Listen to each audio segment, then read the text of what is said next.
Some of the most profound moments in life come when we least expect them, in the quiet spaces between our daily routines where grace has room to work.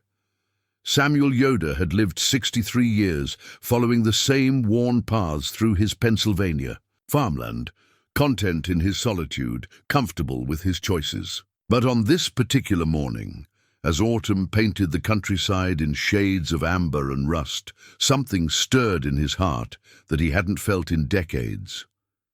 The sight of a small girl, no more than 7, carefully picking through a roadside trash bin with the practiced movements of someone far too familiar with hunger, stopped him cold. Her thin frame and patched clothing spoke of hardship he recognized from his own distant past. When he offered her fresh bread from his wagon, she whispered words that would shatter his peaceful world and awaken a purpose he thought was buried forever. What could a child possibly say that would change everything? Before we jump back in, tell us where you're tuning in from, and if this story touches you, make sure you're subscribed, because tomorrow I've saved something extra special for you. The morning mist clung to the rolling hills of Lancaster County like a gentle blessing, and Samuel Yoder moved through it with the steady rhythm of a man who had found his peace with the world, or so he believed. His calloused hands guided the reins of his bay mare, Buttercup, along the familiar gravel road that led from his modest farm to the weekly market in town. The clip-clop of horseshoes against stone provided a comforting percussion to the symphony of awakening countryside, roosters calling across neighboring farms, the distant lowing of cattle, and the whisper of wind through golden cornstalks ready for harvest. At 63, Samuel had weathered more storms than most men, and the lines etched around his pale blue eyes spoke of both sorrow and acceptance. His graying beard, neatly trimmed in the traditional Amish way, framed a face that had learned to find contentment in simplicity. The black wool hat sat squarely on his head, and his plain clothes, dark trousers, white shirt and suspenders, marked him as a man who had chosen to live apart from the rushing world of automobiles and electric lights.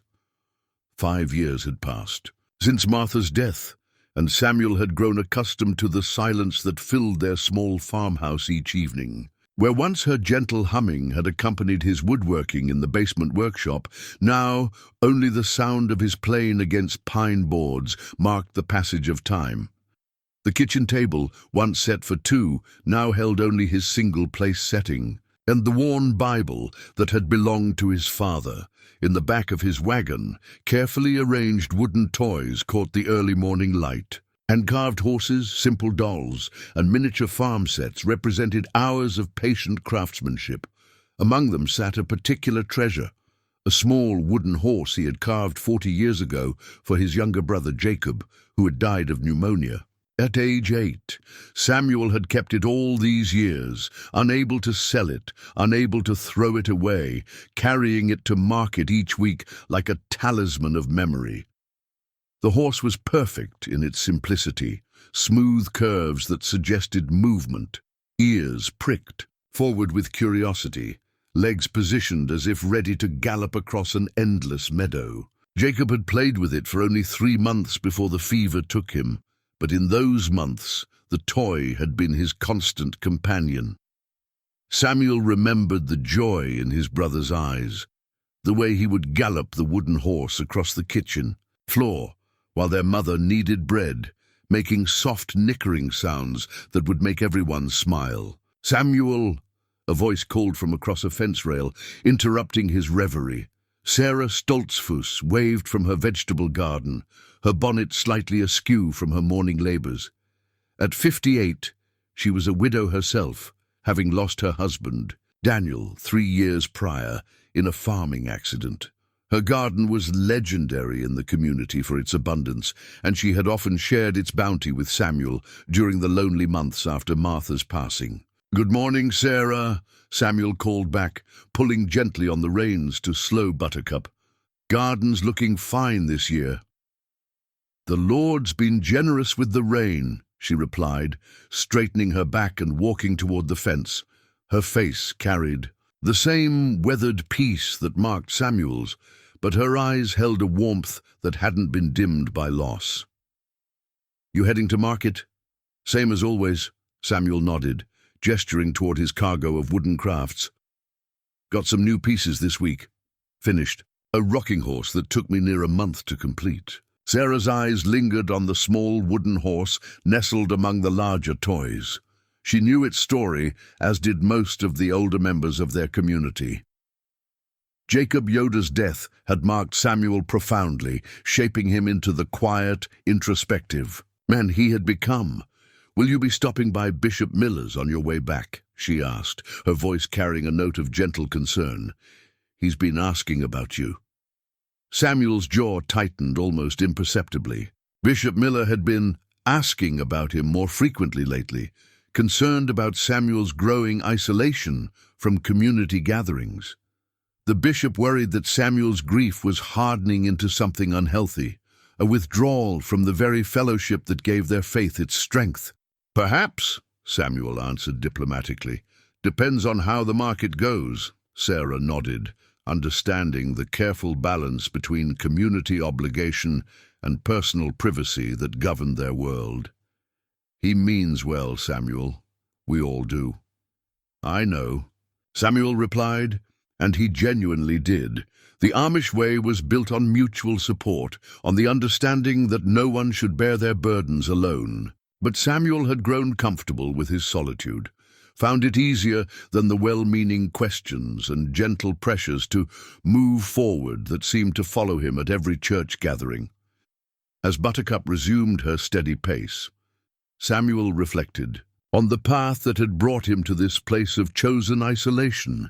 He had not always been a man apart. In his youth, he had been curious about the outside world, even spending 2 years among the English when he was 21, a time of rumspringer that had tested his faith and ultimately strengthened it. He had worked construction in Philadelphia, lived in a small apartment, driven a car, and experienced the bustling pace of modern life. But it was during those 2 years that he had met Rachel Brennan, an English girl with laughing eyes and dreams of traveling the world. For 6 months, Samuel had believed he might leave his community forever, might choose love over tradition, adventure over the familiar rhythms of farm life. Rachel had been patient with his questions about faith and family, had even visited Lancaster County once to meet his parents and see his world. The visit had not gone well, not because his family was unkind, they had welcomed Rachel with typical Amish hospitality, but because Rachel herself had realized the gulf that existed between their worldviews. She could not imagine a life without electricity, without cars, without the freedoms she took for granted. And Samuel, seeing his community through her eyes, had recognized that his heart truly belonged to this simpler way of life. Their parting had been gentle but final. Rachel had gone on to marry a doctor from Pittsburgh, and Samuel had returned to his community with a deeper appreciation for what he might have lost. Within 2 years, he had married Martha Byler, a gentle woman whose faith and strength had made their childless marriage a source of deep contentment. Now, approaching the outskirts of town, Samuel could see the first signs of the modern world, encroaching on his peaceful countryside. New housing developments crept closer each year, bringing with them traffic lights, shopping centers, and the constant hum of progress that his ancestors had fled centuries ago when they first came to America seeking religious freedom.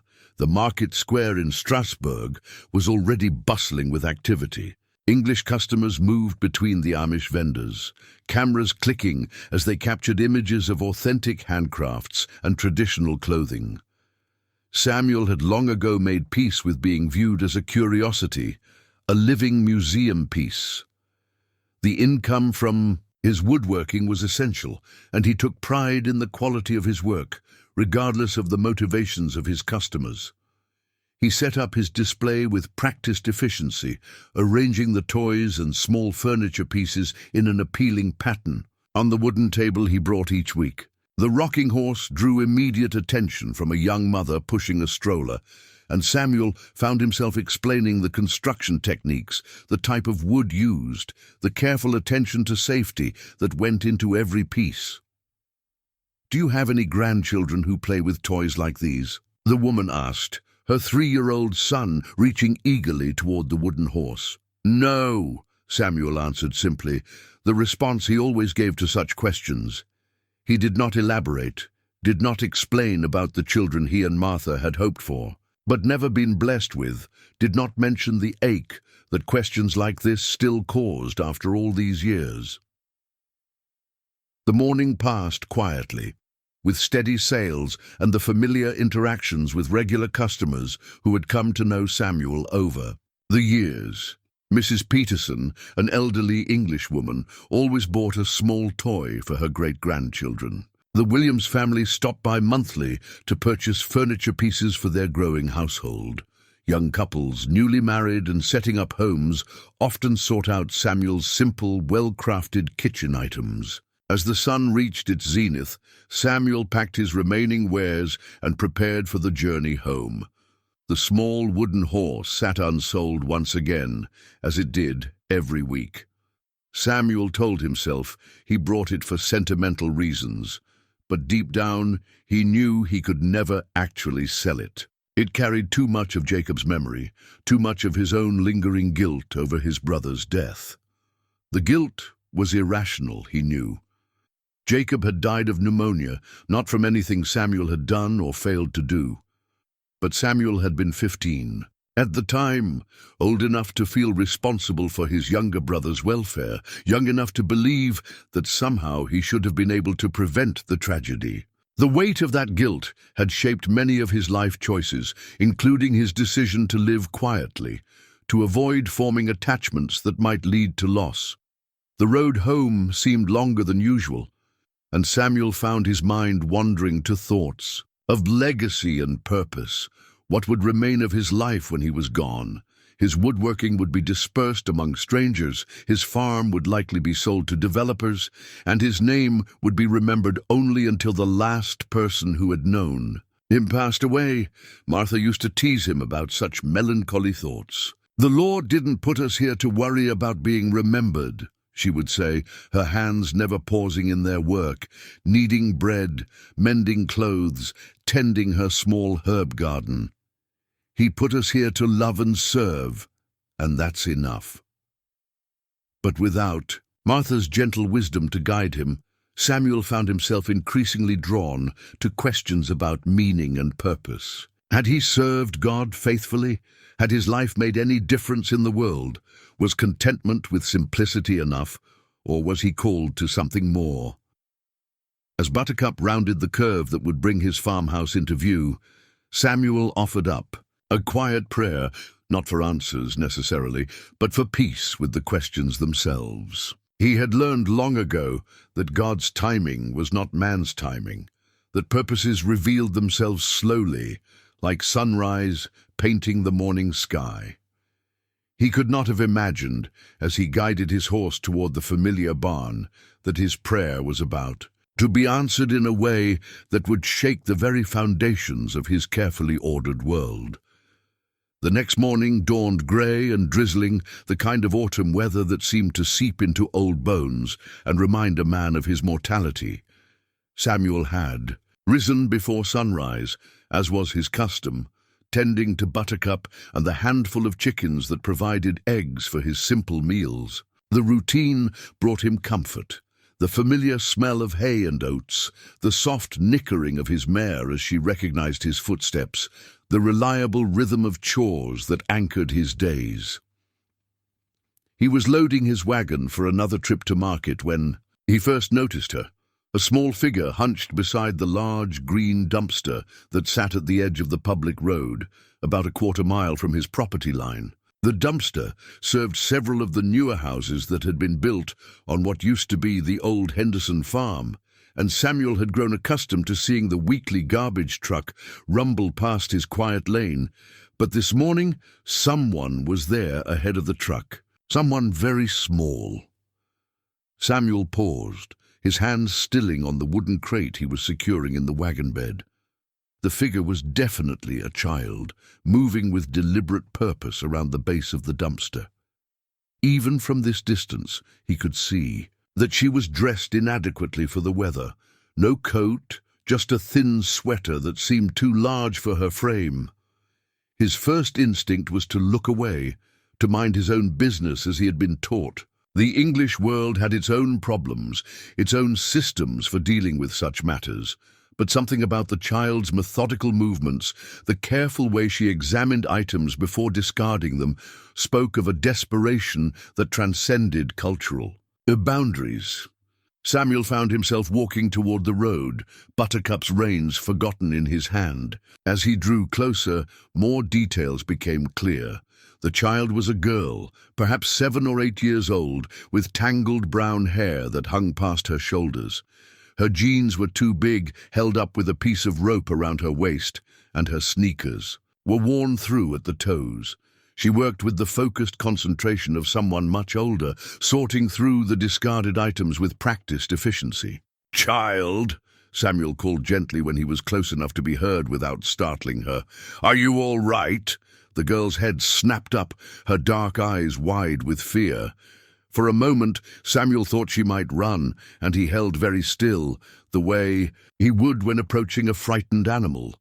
Her face was thin, with the sharp angles that spoke of too many missed meals, but her eyes held an intelligence and wariness that seemed far too mature for her years. "I'm not doing anything wrong," she said quickly, her voice barely above a whisper. "I'm just looking." "I know," Samuel replied, keeping his voice soft and reassuring. "I didn't think you were. I was just wondering if you might be hungry." "I have some fresh bread in my wagon." The girl's eyes flicked toward his wagon, then back to his face, clearly torn between hunger and caution. Samuel could see her internal struggle, the way need warred with the survival instincts that had obviously been hard-won through experience. "My name is Samuel," he said, settling into a crouch so he wouldn't tower over her. "What's yours?" "Emma," she whispered, then added quickly, "Emma Claire Morrison." The formal way she stated her full name suggested someone had taught her to be careful about identifying herself to strangers. Samuel nodded respectfully, as if she had been properly introduced at a church social. "It's nice to meet you, Emma Claire Morrison." "That's a pretty name." A ghost of a smile flickered across her features before disappearing behind her careful mask. "Thank you, sir." Samuel reached into his coat pocket and pulled out one of the dinner rolls Sarah had given him the day before. He held it out to Emma, not moving closer, letting her make the decision to approach him. "This is good bread," he said simply. "Sarah Stoltzfus makes the best rolls in the county." Emma's eyes fixed on the bread with an intensity that made Samuel's heart clench. After a long moment, she stepped forward and took it from his outstretched hand, her small fingers careful not to drop a single crumb. "Thank you," she said again, and began to eat with the controlled desperation of someone who didn't know when the next meal might come. As she ate, Samuel glanced at the items scattered around the base of the dumpster. They weren't random trash. Emma had been searching for something specific. Papers, envelopes, anything that might contain writing. She had created small piles of potentially interesting items, rejecting bottles and food containers in favor of documents and correspondence. "What are you looking for?" Samuel asked gently. Emma's chewing slowed, and her eyes grew guarded again. She swallowed carefully before answering, as if weighing each word. "Letters," she said finally. "I'm looking for letters." "What kind of letters?" Emma's small hands clutched the remaining portion of bread, and when she spoke, her voice was so soft that Samuel had to lean forward to hear her. "My mama said she would write to me. Before she went to heaven, she promised she would find a way to write to me and tell me she was okay." Emma's eyes filled with tears, but she blinked them back with fierce determination. "I thought maybe her letters got mixed up with other mail. Maybe they got thrown away by mistake." The innocent logic of her explanation hit Samuel like a physical blow. This child believed that her dead mother's letters might somehow end up in a roadside dumpster, and she was systematically searching through strangers' garbage to find them. The combination of faith and desperation in her reasoning spoke of a grief so profound that it had overwhelmed rational thought. Samuel felt something crack open in his chest, a dam he had built around his emotions, breaking under the pressure of this child's raw need. He had not felt such immediate protective instinct since Jacob's death 40 years ago. "Emma," he said carefully, "when did your mama go to heaven?" 3 months ago, Emma replied, her voice matter-of-fact in the way children speak about things, too big for them to fully comprehend. She was sick for a long time, but she said God needed her to come home early. "And who's taking care of you now?" Emma's expression became evasive. "Different people. Mrs. Henderson was supposed to, but she had to go to Florida to take care of her own mama. And Uncle Terry tried, but he drinks too much and gets angry. So now I'm staying with some nice people in the woods." Samuel's blood chilled. "In the woods?" "There's a whole bunch of people living there," Emma explained, as if camping in the forest was perfectly normal. "They have tents and a fire pit, and everyone shares what they can find. Miss Janet comes to check on us sometimes and brings sandwiches." Samuel was beginning to understand the full scope of what he was witnessing. Emma was living in a homeless encampment, presumably with adults who were doing their best in desperate circumstances. The social worker, Miss Janet, was clearly overwhelmed, trying to provide basic necessities while navigating an underfunded system. "How long have you been staying in the woods?" Samuel asked. 2 weeks, maybe 3, Emma replied, then added with childish pride, "I'm good at finding things people need. Yesterday I found a whole bag of apples that were only a little bit brown." Samuel looked again at Emma's systematic approach to searching the dumpster, at the careful way she examined each piece of paper. She wasn't just looking for her mother's impossible letters. She was foraging, hunting for anything useful that the housed community might have discarded. "Emma," Samuel said gently, "would you like to come see my farm? I have more bread, and I could show you how I make wooden toys." The offer surprised him, even as he made it. Samuel had not invited anyone to his home since Martha's death, had jealously guarded his privacy and solitude, but looking at this child, her courage, her innocence, her heartbreaking hope, he felt a calling he couldn't ignore. Emma considered his invitation seriously, her young face grave with the weight of decisions no child should have to make. "I don't think I should go places with strangers," she said carefully. "Even nice strangers." Samuel nodded approvingly. "That's very wise. Your mama taught you well." Emma's face lit up at the praise for her mother. "She said I should always tell a grown-up where I'm going and who I'm with." "Is there a grown-up you could tell?" Emma thought for a moment. "Miss Janet. She comes by around lunchtime, usually. I could ask her if it's okay." Samuel felt a deep respect for this child's careful navigation of a dangerous world. Despite her desperate circumstances, she maintained the caution and intelligence that might keep her safe. "That sounds like a good plan," Samuel said. "Would you like me to talk to Miss Janet, too? I could tell her about my farm and why I'd like to show it to you." Emma nodded eagerly, then reached into her pocket and pulled out a folded piece of paper. She unfolded it carefully, protecting it from the drizzling rain, and showed it to Samuel. It was a child's drawing, done in crayon on what looked like paper torn from a school notebook. The picture showed 4 stick figures standing in front of a house with a smoking chimney. A man, a woman, and 2 children, all holding hands under a bright yellow sun. At the bottom, in careful block letters, Emma had written, "My family. I drew this for when I find my new family," Emma explained, her voice filled with the kind of hope that could break a grown man's heart.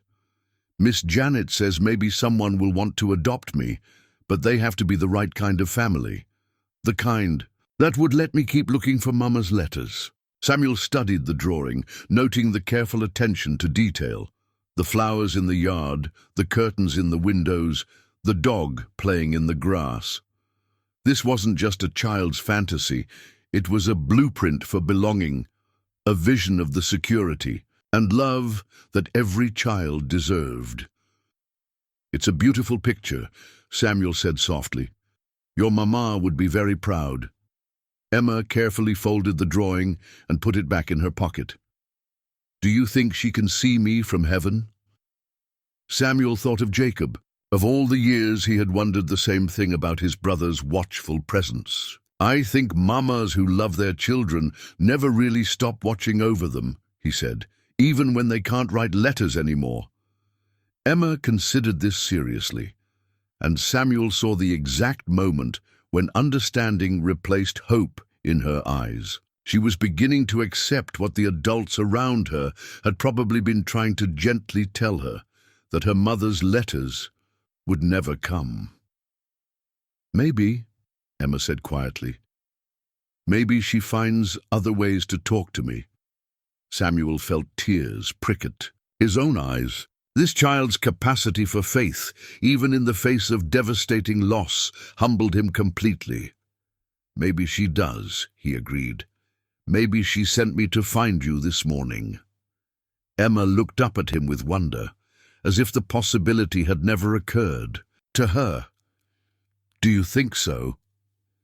Samuel looked into her dark eyes, eyes that held too much knowledge of the world's cruelty, but also an unbroken capacity for trust, and felt something shift permanently in his heart. "I think," he said carefully, "that sometimes God works in ways we don't expect."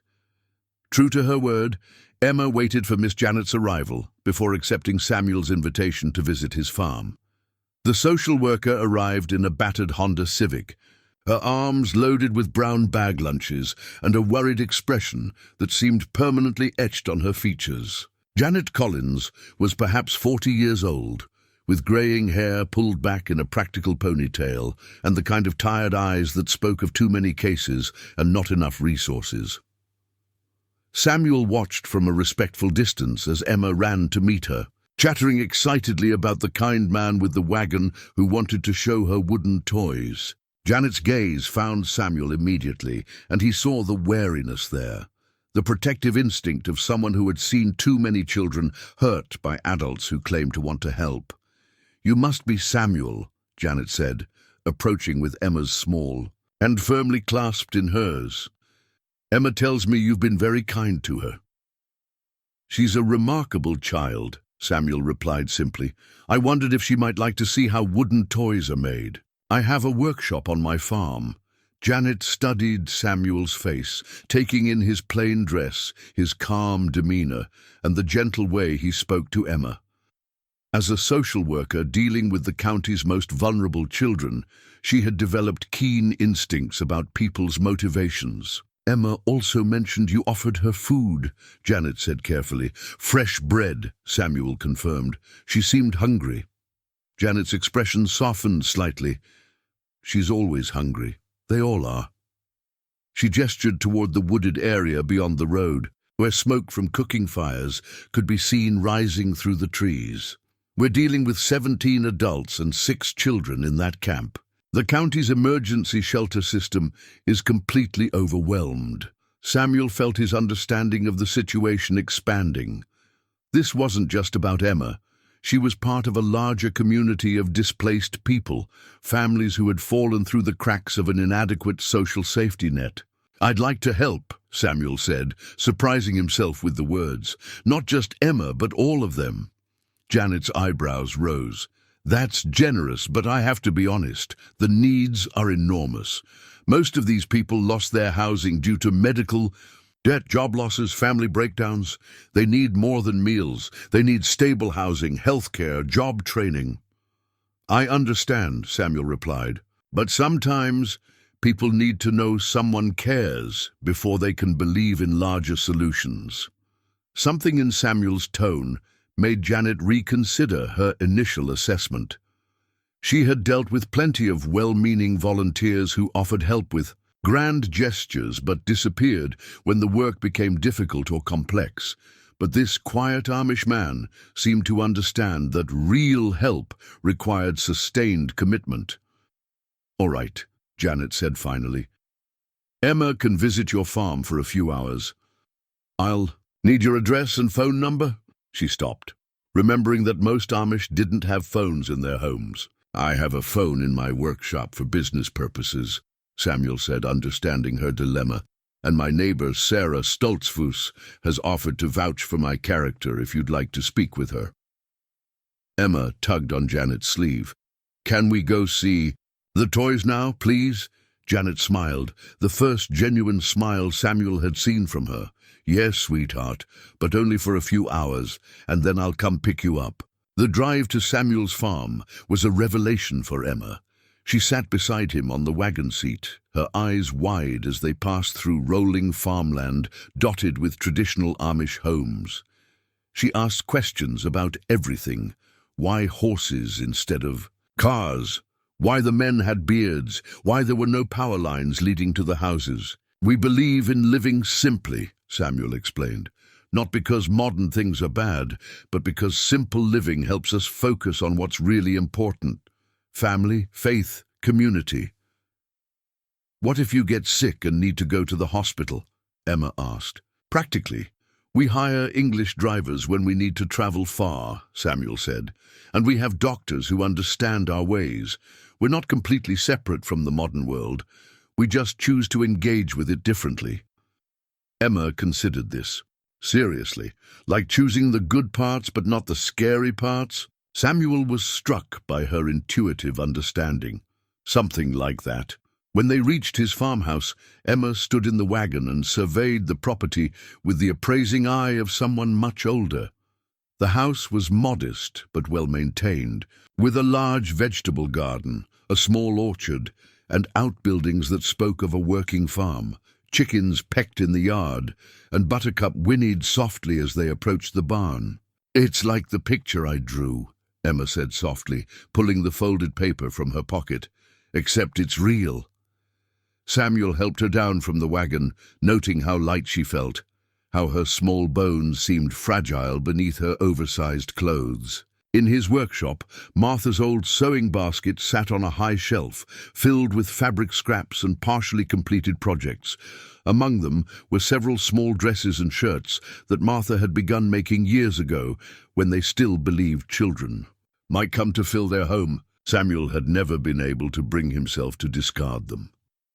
"Would you like to see how I carve the horses?" Samuel asked, leading Emma to his workbench. The workshop was a testament to decades of craftsmanship. Hand tools hung in precise arrangements on pegboards, and the air was fragrant with the smell of cedar and pine. Half-finished projects occupied every surface: rocking horses, doll houses, simple furniture scaled for children. Emma moved through the space with reverent wonder, her hands reaching out to touch surfaces before pulling back, as if afraid she might break something precious. "You can touch things," Samuel encouraged. "Tools are meant to be used, and toys are meant to be played with." Emma picked up a small wooden duck, turning it over in her hands to examine the careful detail of its carved feathers. "Did you make all of this yourself?" "Over many years," Samuel confirmed. "My father taught me woodworking when I was about your age. He said working with your hands helps quiet the mind." "I never learned to make things," Emma said wistfully. "Mama was always too tired after work, and Uncle Terry mostly just watched TV." Samuel pulled out a small piece of soft pine and a simple carving knife. "Would you like to try?"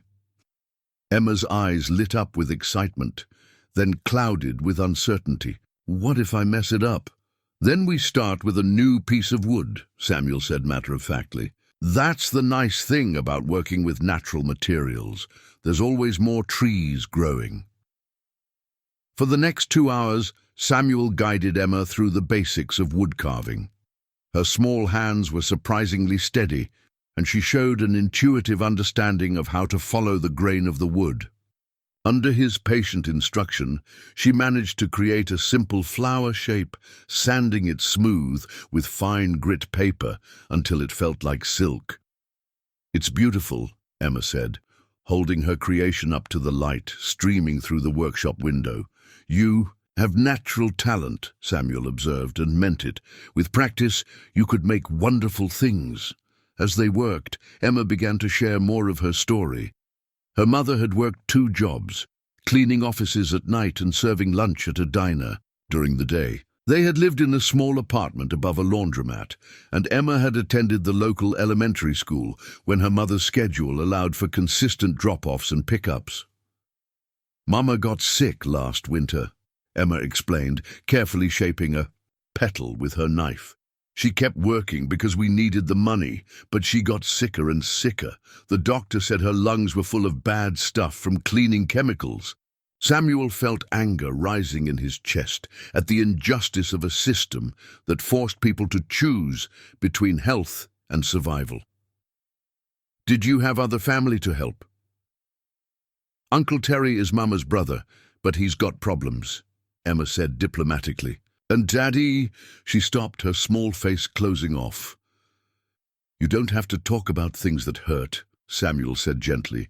Emma was quiet for a long moment, focused intently on her carving. "Mama said my daddy was a good man who made bad choices. She said sometimes people who love you still can't take care of you." The wisdom in her words, delivered with the matter-of-fact tone of a child who had been forced to understand adult complexities, broke Samuel's heart. He thought of his own childhood, surrounded by community and security, and felt ashamed of how he had taken such blessings for granted. "Your mama sounds like she was very wise," Samuel said. "She was," Emma agreed firmly. "She knew lots of things. She could fix almost anything that broke, and she made the best grilled cheese sandwiches in the world, and she sang to me every night before bed." "What songs did she sing?" Emma's voice grew soft with memory. "Amazing Grace" was her favorite. She said it reminded her that no matter how bad things got, there was always hope for something better. Samuel nodded, familiar with the hymn that transcended denominational boundaries. "It's a beautiful song." "Do you know it?" Emma asked. Samuel began to hum the familiar melody, and after a moment Emma joined in with her clear, sweet voice. The sound filled the workshop with something sacred, connecting this grieving child with her mother's memory and Samuel's own deep faith. When Janet returned to collect Emma, she found them sitting on the workshop steps, Emma showing off her wooden flower, while Samuel whittled shavings for kindling. The scene had a peaceful quality that Janet rarely encountered in her work.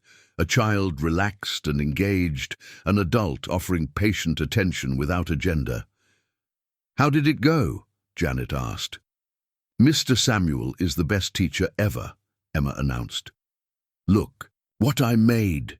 She held up her flower proudly. Janet examined the carving with appropriate admiration, then turned to Samuel. "Thank you for this. It's been a long time since I've seen her so excited about anything." "She's welcome back any time," Samuel said, meaning it completely. "I could teach her more techniques, maybe let her work on a bigger project." Emma bounced on her toes. "Could I make a horse, like the ones in your wagon?" Samuel glanced at Janet, who nodded permission. "I think that's a fine goal. Horses take patience and practice, but I believe you could do it." As they prepared to leave, Emma carefully wrapped her wooden flower in a piece of clean cloth Samuel provided. "I'm going to keep this forever," she declared. "It's the first thing I ever made with my own hands." Watching them drive away, Samuel felt a stirring in his chest that he recognized as purpose. For 5 years, he had drifted through his days, going through the motions of living without truly engaging with life. But this morning, teaching Emma, seeing her delight in creating something beautiful, had awakened something in him that he thought was gone forever.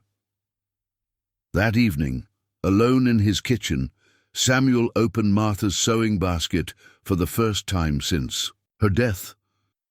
Inside, wrapped in tissue paper, were the small clothes she had made with such hope: a tiny blue dress with careful smocking, miniature overalls with hand-sewn buttonholes, a christening gown made from her own grandmother's wedding dress. Samuel held up the blue dress, imagining Emma wearing it, and for the first time in years, the ache in his chest felt like anticipation rather than loss. Over the following weeks, Samuel found himself drawn repeatedly to the homeless encampment, bringing food, warm clothing, and small necessities that Janet mentioned were desperately needed. What he discovered there challenged every assumption he had held about poverty and homelessness. The camp was organized with a dignity that spoke to the resilience of its residents. Families had carved out private spaces within the larger community, using tarps and salvaged materials to create semblances of homes. A communal cooking area centered around a carefully maintained fire pit, and someone had even constructed a simple shower facility using water jugs and a tarp for privacy. Among the adults, Samuel met Maria Santos, a former nurse who had lost her home after her husband's cancer treatments bankrupted them even with insurance. She'd been caring for 3 children, her own 2 daughters and Emma, who had somehow been absorbed into their makeshift family when the previous arrangement fell through. There was also Robert Chen, an unemployed machinist whose factory had closed 6 months earlier, and Linda Wright, a single mother of 2 who had been evicted when her landlord sold the building to developers. These were not the stereotypical homeless people Samuel had imagined, addicts or mentally ill individuals who had rejected society's help. These were working families who had been crushed by circumstances beyond their control. Medical debt, job loss, the affordable housing crisis that was pricing working-class families out of communities they had called home for generations. Emma thrived in this environment in ways that both impressed and worried Samuel. She had become the camp's unofficial coordinator for the children, organizing games and helping younger ones with schoolwork when materials were available. Her natural intelligence and leadership abilities were evident, but Samuel could see the toll that adult responsibilities were taking on her small shoulders. She shouldn't have to be so grown up, Maria said one afternoon as they watched Emma teaching 2 younger children how to identify edible plants. But out here, everyone has to contribute what they can. Samuel nodded, understanding the harsh mathematics of survival that governed their community. How long can people stay in situations like this? Maria's laugh was bitter. As long as they have to. The waiting list for subsidized housing is 3 years minimum. Emergency shelters can only keep families for 30 days, and then you're back on the street. This woods. It's not legal, but the county looks the other way because they don't have anywhere else to put us. The conversation haunted Samuel as he drove home that evening. He had always believed that America's social safety net, while imperfect, would catch people before they fell this far. Seeing entire families living in tents, children doing homework by flashlight, adults maintaining their dignity while struggling with the daily humiliations of homelessness, forced him to confront the comfortable assumptions of his sheltered life. That night, Samuel sat in his workshop, staring at the faded photograph he kept hidden in his toolbox. The picture showed him and Jacob building a small fort in the woods behind their family home. Jacob couldn't have been more than 6 in the photo, his face bright with joy as he hammered a nail into a piece of scrapwood. Samuel remembered that afternoon clearly.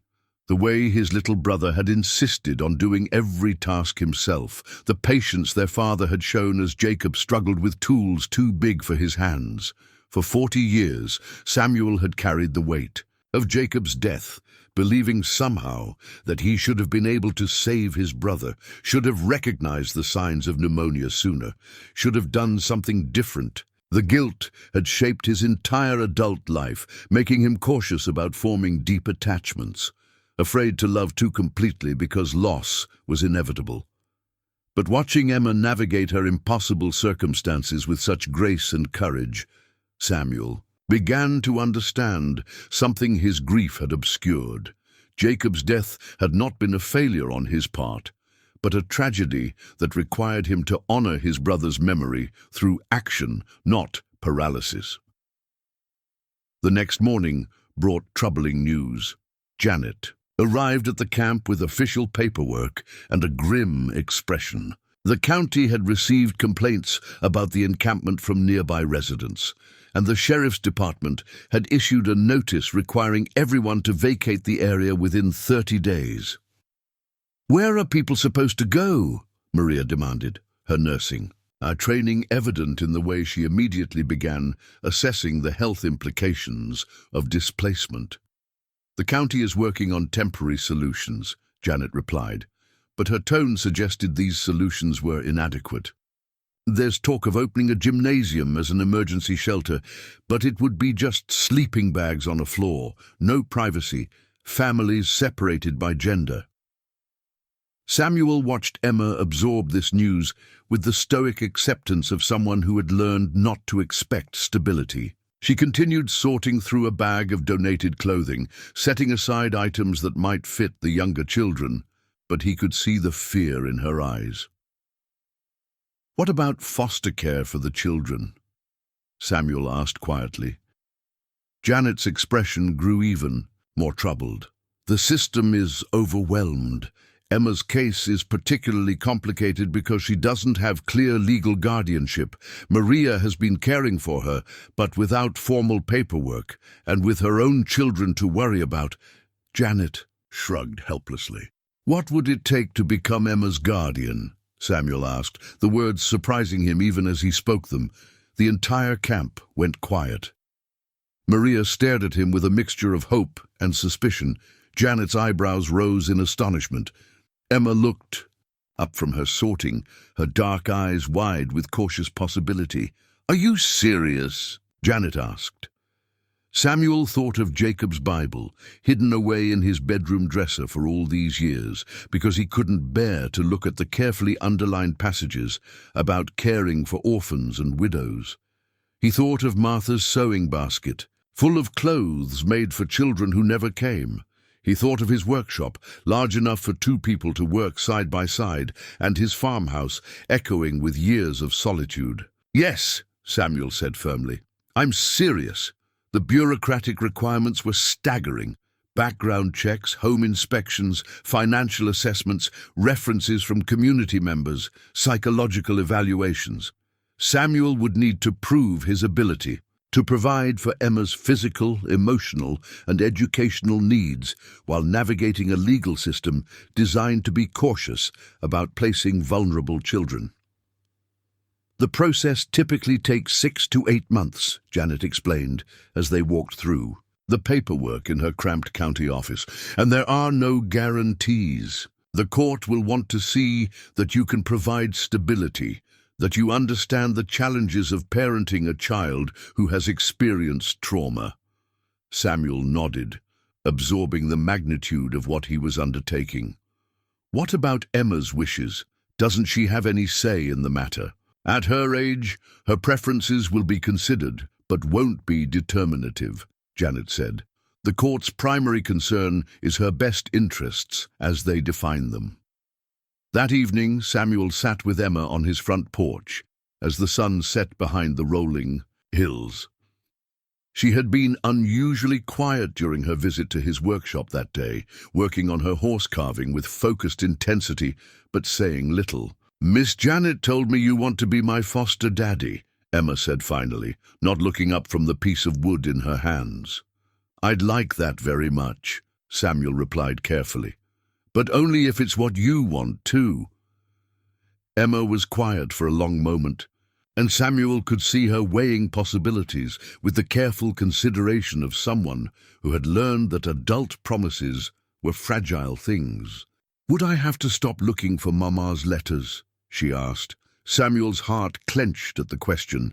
Despite weeks of gentle conversations about death and heaven, Emma still held on to the fantasy that her mother might somehow communicate with her from beyond.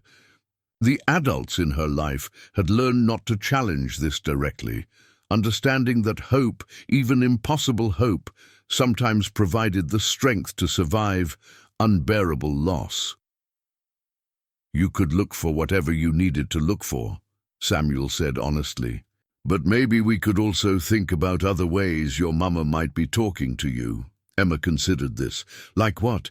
Samuel gestured toward the wooden flower she had carved, which she carried everywhere like a talisman. Like when you make something beautiful with your hands, your mama gave you that creativity, that ability to see potential in a piece of wood. Every time you carve something, you're carrying part of her with you. Emma held up the flower, examining it in the fading light. Do you think she would like what I made? I think, Samuel said, choosing his words carefully, that any mama who taught her daughter to be as brave and kind as you are would be proud of everything you do. Emma leaned against Samuel's shoulder with the unconscious trust of a child who had found a safe harbor. I would like to live here with you, she said simply. But what if the people don't let me? Samuel put his arm around her small frame, feeling the weight of responsibility and love settling around his heart like a warm cloak. Then we'll keep trying until they do, he promised. Some things are worth fighting for. As stars began to appear in the darkening sky, Emma fell asleep against Samuel's side, still clutching her wooden flower. Samuel sat very still, not wanting to disturb her peaceful rest, and marveled at how completely this child had transformed his understanding of his own life's purpose. For the first time since Martha's death, he wasn't just enduring each day. He was planning for a future that included joy, challenge, and the kind of love that made every risk worthwhile. The church council meeting took place in Bishop Miller's front room on a grey November morning, with 5 of the community's most respected elders seated in a semicircle around Samuel's chair. The weight of tradition pressed down on the gathering like a physical presence, embodied in the handwritten prayer book that lay open on the small table between them, a collection of supplications and wisdom that had guided their community for over 2 centuries. Bishop Miller, a man of 72, with a white beard that reached nearly to his chest, opened the meeting with a prayer in Pennsylvania Dutch, the Germanic dialect that still served as their primary language for religious gatherings. Samuel bowed his head and found comfort in the familiar rhythm of words that connected him to generations of faith. Samuel, Bishop Miller said when the prayer concluded, we've asked you here because we're concerned about the path you're choosing. Taking responsibility. For an English child, this is not something our community has experience with. Elder John Byler, whose family had farmed adjacent land for 3 generations, leaned forward in his chair. We understand your compassion, Samuel. The child's situation touches all our hearts. But have you considered what this might mean for Emma? Raising her in our ways when she comes from such a different world? She's 7 years old, Samuel replied quietly. Her world is whatever the adults around her create for her. Right now, that world is a tent in the woods and uncertainty about where her next meal will come from. Elder Moses Stoltzfus, Sarah's father-in-law and the community's unofficial historian, spoke with the deliberate pace of someone whose words carried weight.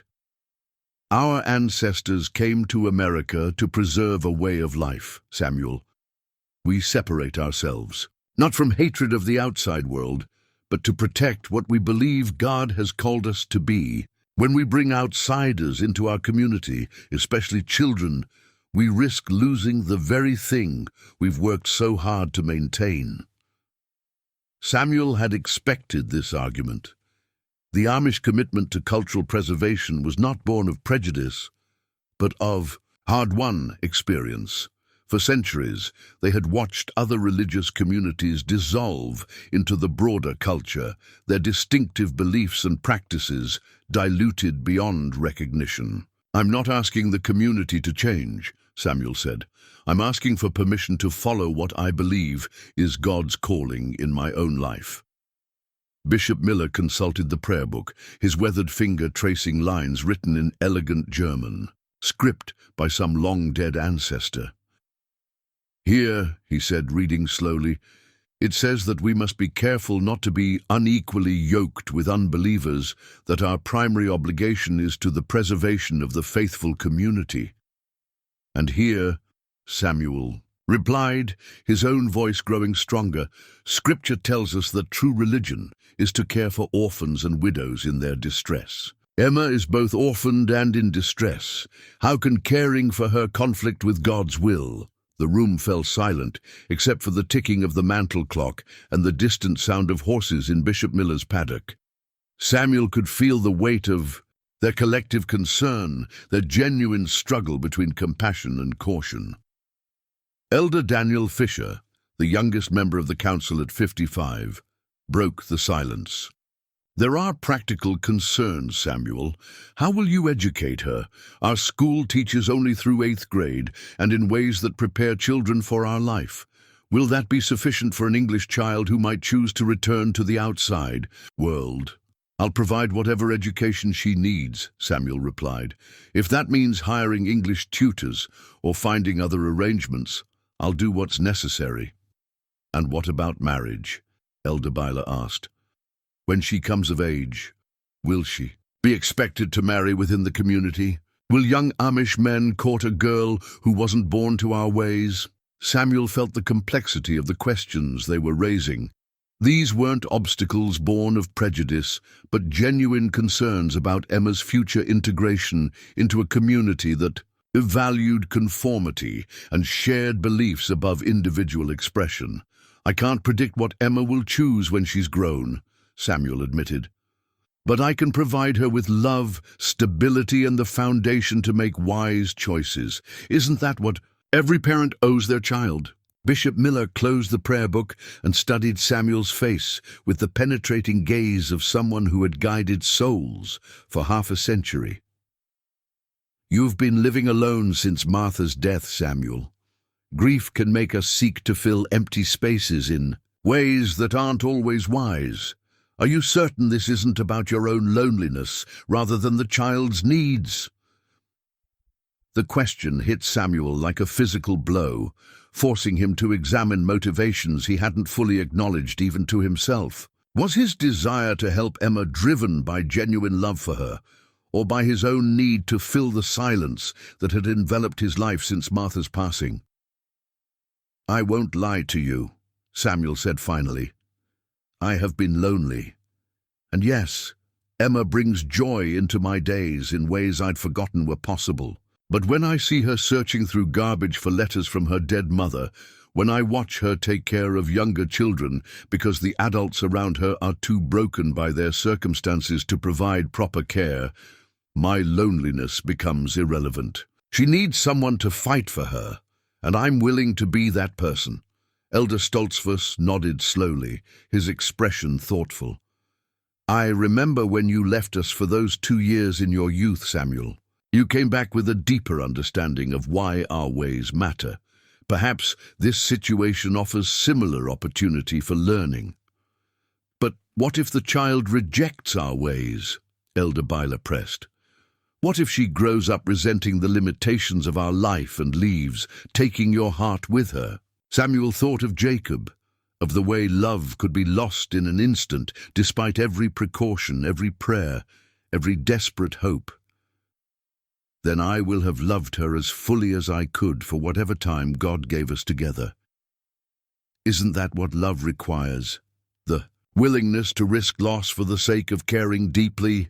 The elders exchanged glances, communicating in the wordless way of men who had known each other for decades. Samuel could see them weighing duty against compassion, tradition against the immediate needs of a vulnerable child. There would have to be conditions, Bishop Miller said finally. The child would need to attend our worship services, learn our ways, contribute to community life as any member would. And you, Samuel, would need to be more present in our gatherings. Your isolation since Martha's death has been understandable, but if you're taking responsibility for raising a child in our faith, you must be fully committed to that faith yourself. Samuel felt a mixture of relief and trepidation. The bishop was not rejecting his request outright, but neither was he giving unconditional approval. What kind of conditions? Regular church attendance for both of you, Elder Fisher said. Participation in work days and community meals. And the child must demonstrate genuine commitment to our values, not just compliance born of gratitude. How would we measure that? Samuel asked. Bishop Miller smiled slightly, the first warmth he had shown during the meeting. The same way we measure it in any child, through her choices, her character, her willingness to put community needs above her own desires. Elder Byler leaned back in his chair, his expression still troubled. I'm not convinced this is wise, but I'm willing to support a trial period, 6 months. If at the end of that time the child seems genuinely suited to our life, and if Samuel demonstrates that his judgment isn't clouded by sentiment, then we can discuss permanent arrangements. Samuel felt his heart racing. A trial period wasn't the unconditional support he had hoped for, but it was a beginning. What would happen to Emma during those 6 months? She can't stay in the homeless camp. They're being evicted in 3 weeks. She could live with you, Bishop Miller said carefully, with the understanding that this is temporary, contingent on the community's eventual approval. And if the community decides against it? The silence that followed was heavy with implications. They all knew that removing Emma from Samuel's care after 6 months of stability would be devastating for both child and man. Then we would help you find other arrangements, Bishop Miller said finally, perhaps placement with an English family who shares some of our values. Samuel left the meeting with more questions than answers, but also with permission to take the next step in the legal process. The community's conditional approval would satisfy the social services requirement for cultural support, though he suspected the full complexity of their concerns would not be easily explained to English bureaucrats. That afternoon, he found Emma in his workshop, working on her wooden horse with the focused concentration that had become her hallmark. She had made remarkable progress, shaping the body and beginning work on the legs with tools he had carefully adjusted for her small hands. "How did the meeting go?" she asked, without looking up from her carving.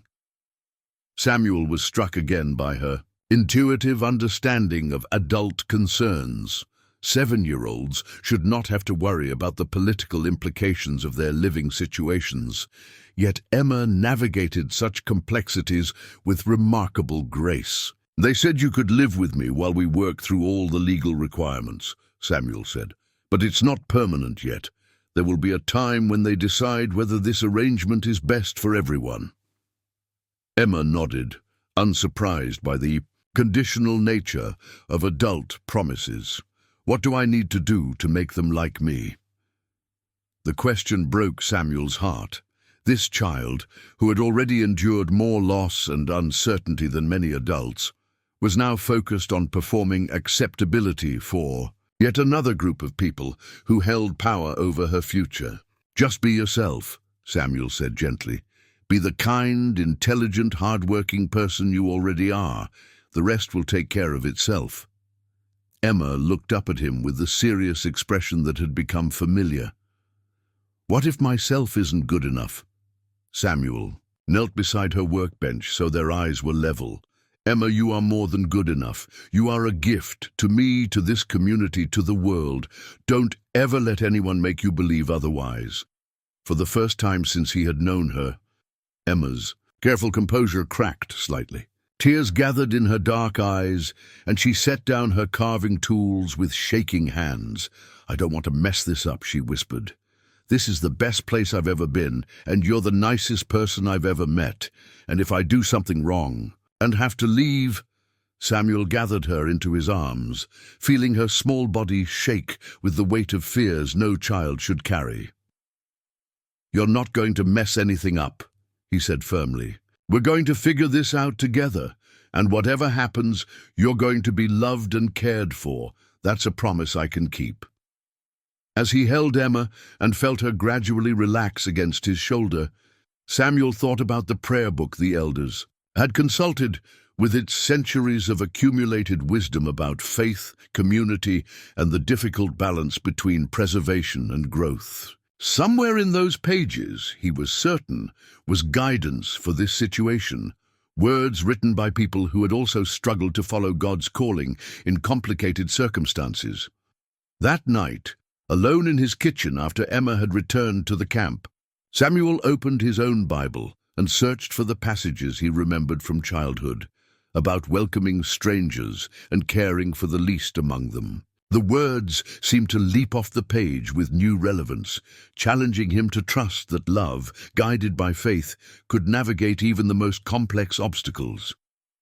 The home inspection was scheduled for a Tuesday morning in late November, and Samuel spent the previous weekend cleaning his farmhouse with an attention to detail that would have impressed Martha. Every surface was dusted, every floor swept and mopped, every piece of furniture positioned to create the most welcoming possible impression. In his bedroom dresser, Jacob's old Bible lay exactly where he had placed it 40 years ago, its margins filled with his younger brother's careful notations about God's commandments to help the poor and care for orphans. Mrs. Rodriguez, the social services inspector, arrived precisely on time in a state vehicle loaded with clipboards and measuring devices. She was a woman in her 40s with kind eyes and an efficient manner that suggested long experience in evaluating homes for children's safety and suitability. "Mr. Yoder," she said, shaking his hand firmly, "I understand you're seeking to become Emma Morrison's guardian. I need to assess whether your home environment meets state requirements for child placement." Samuel nodded, trying to calm his nervousness. He had never been evaluated as a potential parent before, had never had to prove his worthiness to love and care for a child. The process felt both invasive and necessary. Mrs. Rodriguez moved through the house systematically, checking electrical outlets for safety covers, measuring windows for proper locks, inspecting the kitchen for sharp objects and cleaning supplies that might pose hazards. She tested the water temperature, examined the heating system, and made detailed notes about square footage and sleeping arrangements. "Where would Emma's bedroom be?" she asked, pen poised over her clipboard. Samuel led her to the small room adjacent, to his own bedroom, a space that had served as Martha's sewing room and later as his office for record-keeping. "I would move my desk to the workshop and set up a proper bedroom for her here. There's good natural light, and it's close enough that I could hear her if she needed anything at night." Mrs. Rodriguez measured the room and noted its proximity to the bathroom and Samuel's own room. "What about privacy as she gets older? This setup would be appropriate for a young child, but what about when she reaches adolescence?" "The room is large enough to accommodate privacy screens," Samuel replied, "and if necessary, I could renovate part of the workshop area to create more private quarters."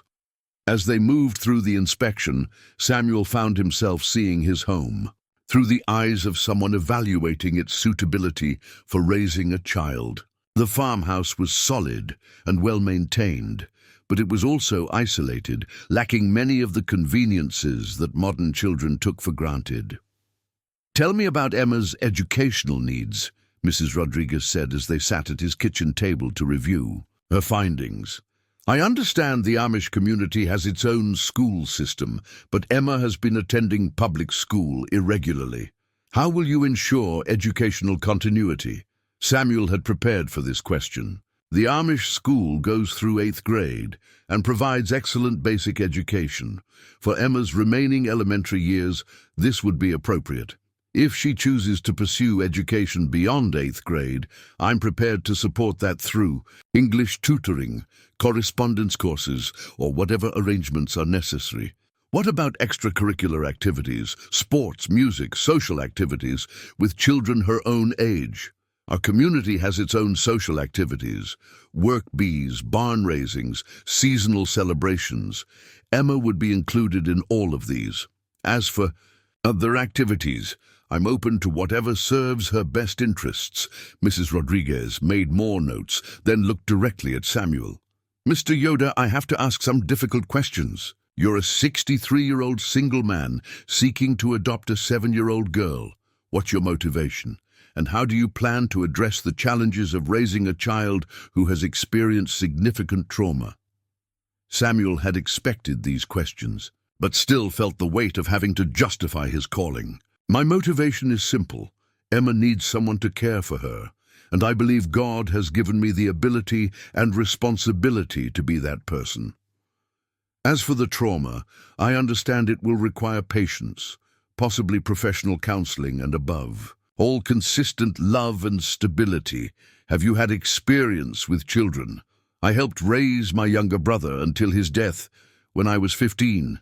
I've been around children in my community all my life, but no, I haven't been a primary caregiver. And to a traumatized child before. Mrs. Rodriguez's expression softened slightly. Mr. Yoder, your home meets all the physical requirements for child placement. It's safe, clean, and spacious. My concerns are more about the social and emotional environment.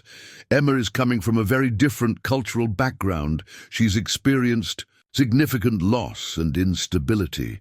Are you prepared for behavioral challenges, possible regression, difficulty trusting adult authority? Samuel thought of Emma's careful wariness during their first meeting, her matter-of-fact acceptance of adult promises being broken, her heartbreaking search for her mother's letters. I'm prepared for whatever comes, not because I have experience with it, but because I'm committed to seeing it through. The inspector left with promises to submit her report within 2 weeks, noting that while Samuel's application was strong, the final decision would involve multiple agencies and could take several months to complete. That afternoon, Samuel visited Emma at the camp to find her teaching 3 younger children how to identify different types of wood by their grain patterns. She had become the unofficial educator for the camp's children, using skills Samuel had taught her to pass along knowledge to others. Miss Janet says you had someone inspect your house today, Emma said, not looking up from the piece of oak she was helping a 6-year-old boy examine. That's right. She needed to make sure it's safe and suitable for children. Did you pass? Samuel smiled at her direct question. I think so, but there are more steps in the process. Emma nodded with the resignation of someone who had learned not to get too excited about positive developments. There's always more steps. That evening, Samuel found himself in an unexpected conversation with Sarah Stoltzfus, who appeared at his door with a fresh-baked apple pie and a determined expression. I heard about the church council meeting, Sarah said without preamble as she set the pie on his kitchen table, and I have some things to say about it. Samuel poured coffee and waited for Sarah to organize her thoughts. As Daniel's widow and Moses' daughter-in-law, she occupied a unique position in the community, respected for her faith and practical wisdom, but not bound by the same formal authority structures that govern the male elders. I lost a daughter, Sarah said finally, her voice steady but heavy with old grief. She was stillborn, my first child with Daniel. The midwife said everything was perfect, right up until it wasn't. Samuel knew the basic facts of Sarah's loss, but she had never spoken to him directly about the details.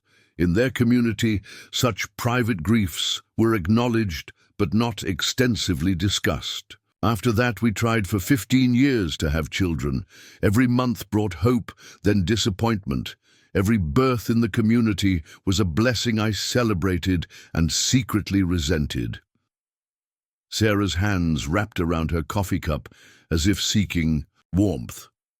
By the time Daniel died, I had accepted that motherhood wasn't part of God's plan for me. Sarah, Samuel began, but she held up a hand to stop him. I'm not telling you this for sympathy, she said firmly.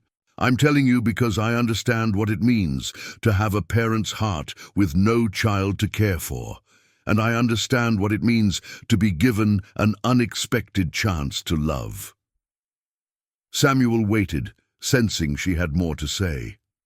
Emma came to see me yesterday, Sarah continued. Did you know that? She walked all the way from the camp to ask me questions about Amish life, what we believe, why we dress the way we do, whether children are allowed to laugh and play. Samuel's eyebrows rose in surprise. What did you tell her? I told her the truth, that we believe in simple living and mutual care, that children are treasured gifts, that laughter and play are part of God's design for childhood. Sarah's expression grew thoughtful, but what struck me wasn't her questions. It was the way she listened, like someone who had learned to pay attention to adult words because her survival might depend on understanding them correctly. She's had to grow up too fast, Samuel agreed. Yes, but she's also learned things that children raised in security often miss: resilience, compassion for others who are struggling, the ability to find joy in small things. Sarah leaned forward in her chair. Samuel, that child has been shaped by hardship into someone who could strengthen our community in ways we haven't even imagined. The elders are concerned about her integration. The elders are men who have never raised daughters, Sarah interrupted with uncharacteristic sharpness. They're thinking about theology and tradition. I'm thinking about a little girl who needs someone to believe she's worth fighting for. Samuel felt a surge of gratitude for Sarah's support, but also awareness of the complexity she was highlighting. What are you suggesting? I'm suggesting that I stand with you in this. If the community needs to see that Emma can be accepted by Amish women, not just tolerated by Amish men, then I'm prepared to be her advocate. Sarah's voice grew stronger, and I'm prepared to help her learn the skills she'll need: cooking, sewing, managing a household, things Martha would have taught her if she were still alive. The offer was both generous and politically significant. Sarah's support would demonstrate to the community that Samuel's decision had backing from respected women, not just his own emotional attachment to Emma.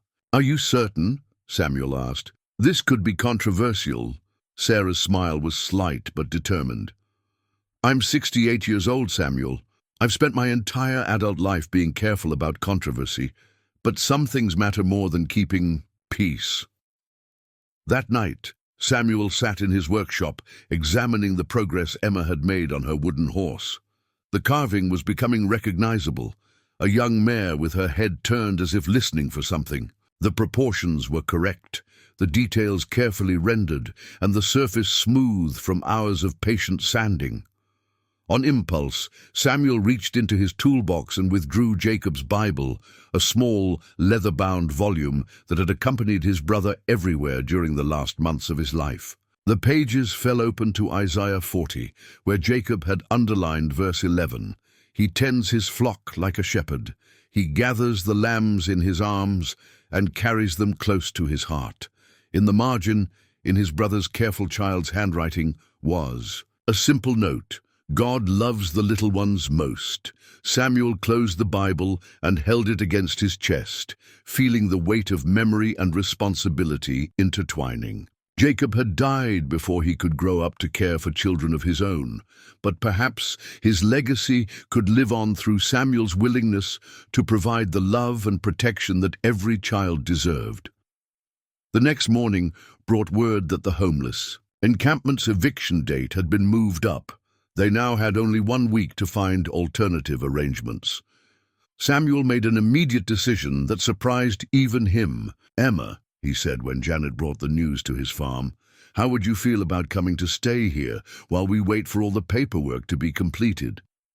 Emma's eyes widened with hope and fear in equal measure.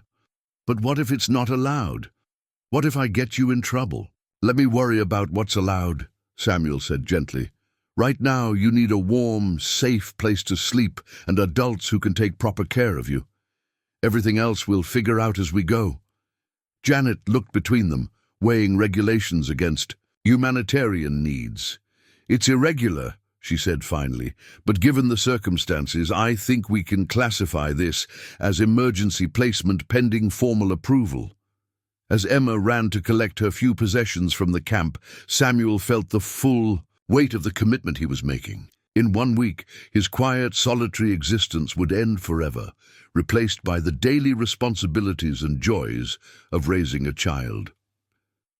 For the first time in 5 years, the prospect of change felt like blessing rather than burden. The legal documents arrived on a December morning when frost coated the windows of Samuel's farmhouse, and Emma was practicing her letters at the kitchen table, her small hand wrapped around a pencil as she carefully copied Bible verses for her homework. She had been living with Samuel for 3 weeks, and their daily routine had settled into a rhythm that felt as natural as breathing. Morning chores, breakfast together, time in the workshop, learning woodworking, afternoons devoted to schoolwork and reading. Janet Collins knocked on the door with an expression Samuel had never seen before, a mixture of excitement and bewilderment that suggested significant news. "I have something to show you both," Janet said, settling into the chair across from Emma and spreading several official documents across the table. The background check came back with some unexpected information. Samuel felt his stomach tighten. After weeks of hoping everything would proceed smoothly, he had dreaded the possibility that some unknown aspect of his past might complicate Emma's placement. "Is there a problem?" he asked carefully. "Not a problem," Janet replied, her voice carrying a note of amazement. "But definitely a surprise. Emma, do you remember telling me your mother's maiden name was Morrison?"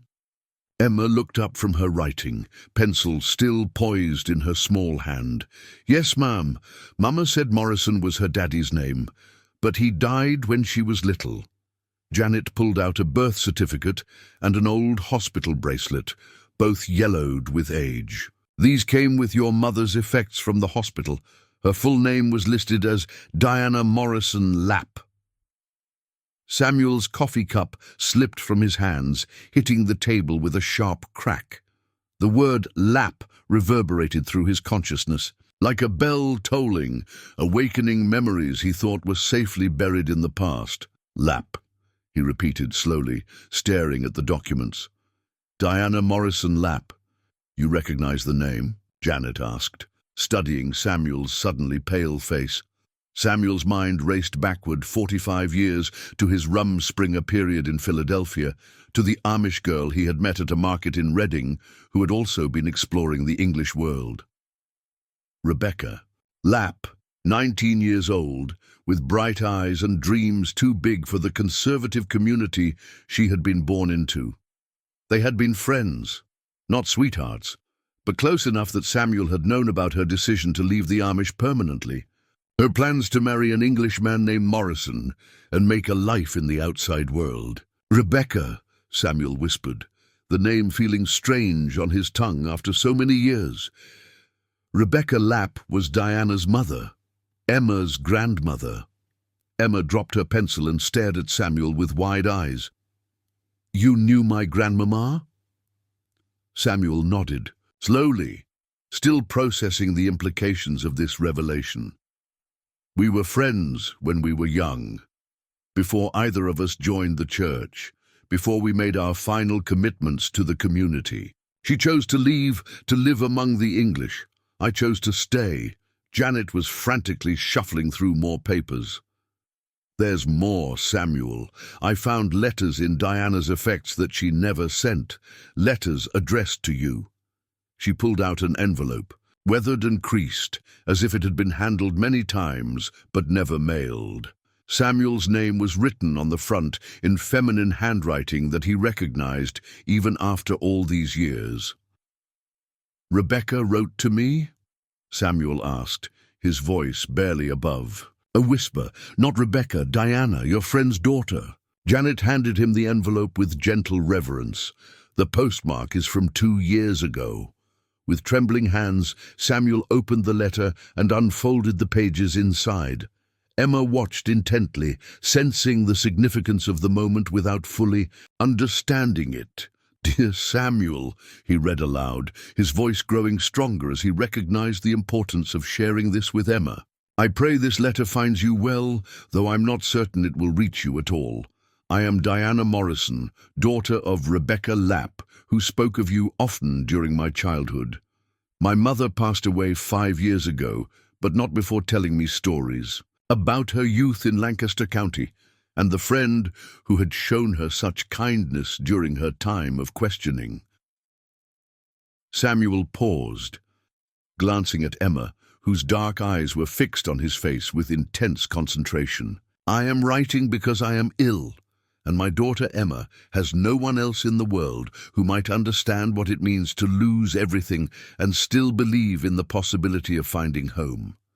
My mother told me that you had chosen to remain with the Amish, that you had become a man of deep faith and gentle wisdom. She always regretted losing touch with you after she made her choice to leave. The letter continued, and Samuel's voice grew thick with emotion as he read Diana's description of her struggles, working multiple jobs to support Emma, the gradual deterioration of her health from exposure to industrial cleaning chemicals, her desperate search for someone who might care for her daughter if the worst happened.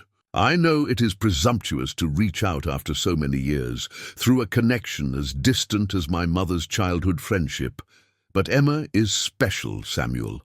She has an artist's heart and a generous spirit, and she deserves the kind of stable, loving home that I fear I can no longer provide. If anything happens to me, and if you ever feel moved to help, please know that you would be honoring not just my memory, but my mother's as well. Rebecca always said you were the most genuinely good person she had ever known. Samuel's hands shook as he turned to the final page. I don't know if this letter will ever reach you, or if circumstances will ever align in a way that makes this request possible, but I had to try. Emma needs someone who will fight for her, believe in her, and help her understand that she is worthy of love regardless of how the world has treated her. My mother believed you were that kind of person. I pray she was right. The letter was signed simply, with hope and gratitude, Diana Morrison. The kitchen fell silent, except for the ticking of the wall clock and the soft sound of Emma's breathing. Samuel refolded the letter carefully, his mind struggling to process the profound implications of what they had learned. So my mama knew about you? Emma asked quietly. Before we met at the garbage bin? Samuel nodded, still dazed by the revelation. She knew about me through stories your grandmother told her, and she wrote this letter hoping that somehow, someday, I might be able to help you. Emma was quiet for a long moment, and Samuel could see her processing this information with the same careful consideration she brought to everything else in her complicated young life. Does this mean we're like family? She asked finally. Samuel looked at this child, not a stranger after all, but the daughter of Rebecca Lapp's daughter, connected to him through threads of friendship and faith that stretched back decades. The coincidence of their meeting, which had felt like divine providence, suddenly revealed itself as something even more profound. It means, Samuel said carefully, that your grandmother and I were dear friends long ago, and that your mother hoped we might find each other again through you. Janet was wiping tears from her eyes as she organized the remaining documents. There's something else, she said softly. Rebecca's final will and testament. She left a small inheritance in trust for her granddaughter, with specific instructions that it be used for Emma's education and care. She handed Samuel another document, this one bearing Rebecca's signature and dated just 6 months before her death. The will specified that Emma was to be raised in an environment that honors both her heritage and her individual gifts, by someone who understands the value of simple living and genuine faith. It's almost as if she knew, Janet said wonderingly, as if she somehow anticipated that you and Emma would find each other. Samuel thought of all the mornings he had driven past that dumpster, all the times he might have taken a different route or left his house a few minutes earlier or later. The precise timing that had brought him to Emma at the moment when she needed someone most, now revealed itself not as coincidence, but as the culmination of connections forged decades earlier. What does this mean for the adoption process? Samuel asked, his practical mind beginning to function again despite his emotional overwhelm. It changes everything, Janet replied with a smile. Emma isn't just a child in need of placement anymore. She's the granddaughter of someone who knew you, who trusted you, who specifically hoped you might be part of her life. The family connection will satisfy the court's requirements for cultural continuity and shared values. Emma stood up from her chair and walked around the table to stand beside Samuel's chair. Without a word, she climbed into his lap and rested, her head against his shoulder, the way a child might with a grandfather she had known all her life. "I think Mama's letters finally found me," she said softly. "They just came in a different way than I expected." Samuel wrapped his arms around Emma and felt something settle in his heart that he hadn't even realized was unsettled. For months he had been driven by compassion and calling to care for this child, but he had also carried uncertainty about whether he was the right person for such a monumental responsibility. Now, learning that Emma was not a stranger, but Rebecca's granddaughter, the child of a woman whose mother had known and trusted him, Samuel understood that this was not random charity, but a specific calling that had been years in the making. "Your grandmother Rebecca was one of the bravest people I ever knew," Samuel told Emma. "She made difficult choices about how to live her life, and she never stopped believing in the possibility of finding her way home. I think she would be very proud of how brave you've been." Emma lifted her head to look at Samuel directly. "Do you think she and Mama can see us now, together like this?" Samuel thought of Jacob's Bible, with its underlined passages about God's care for orphans, of Martha's sewing basket full of clothes made for children who never came, of the perfect timing that had brought him and Emma together at the moment when both of their hearts were ready for the gift of family. "I think," Samuel said with complete conviction, "that love never really dies. It just finds new ways to keep working in the world." As afternoon light slanted through the kitchen windows, Samuel held Emma close and marveled at the mysterious ways that God worked through human relationships across time and circumstance. What had begun as a chance encounter with a hungry child had revealed itself as the fulfillment of promises made by people he had loved and lost, a completion of connections that stretched back through decades of friendship, hope, and faith. Emma was not just any child in need. She was Rebecca's granddaughter, Diana's daughter, and now, by the grace of God and the wisdom of women who had planned for possibilities they might never live to see, she was his daughter too. The discovery of Emma's connection to Rebecca Lapp transformed the community's perspective on Samuel's guardianship petition, but it also intensified the pressure surrounding the final hearing. What had begun as an unusual case of an Amish man seeking to adopt an English child now carried the weight of honoring a deceased community member's family legacy.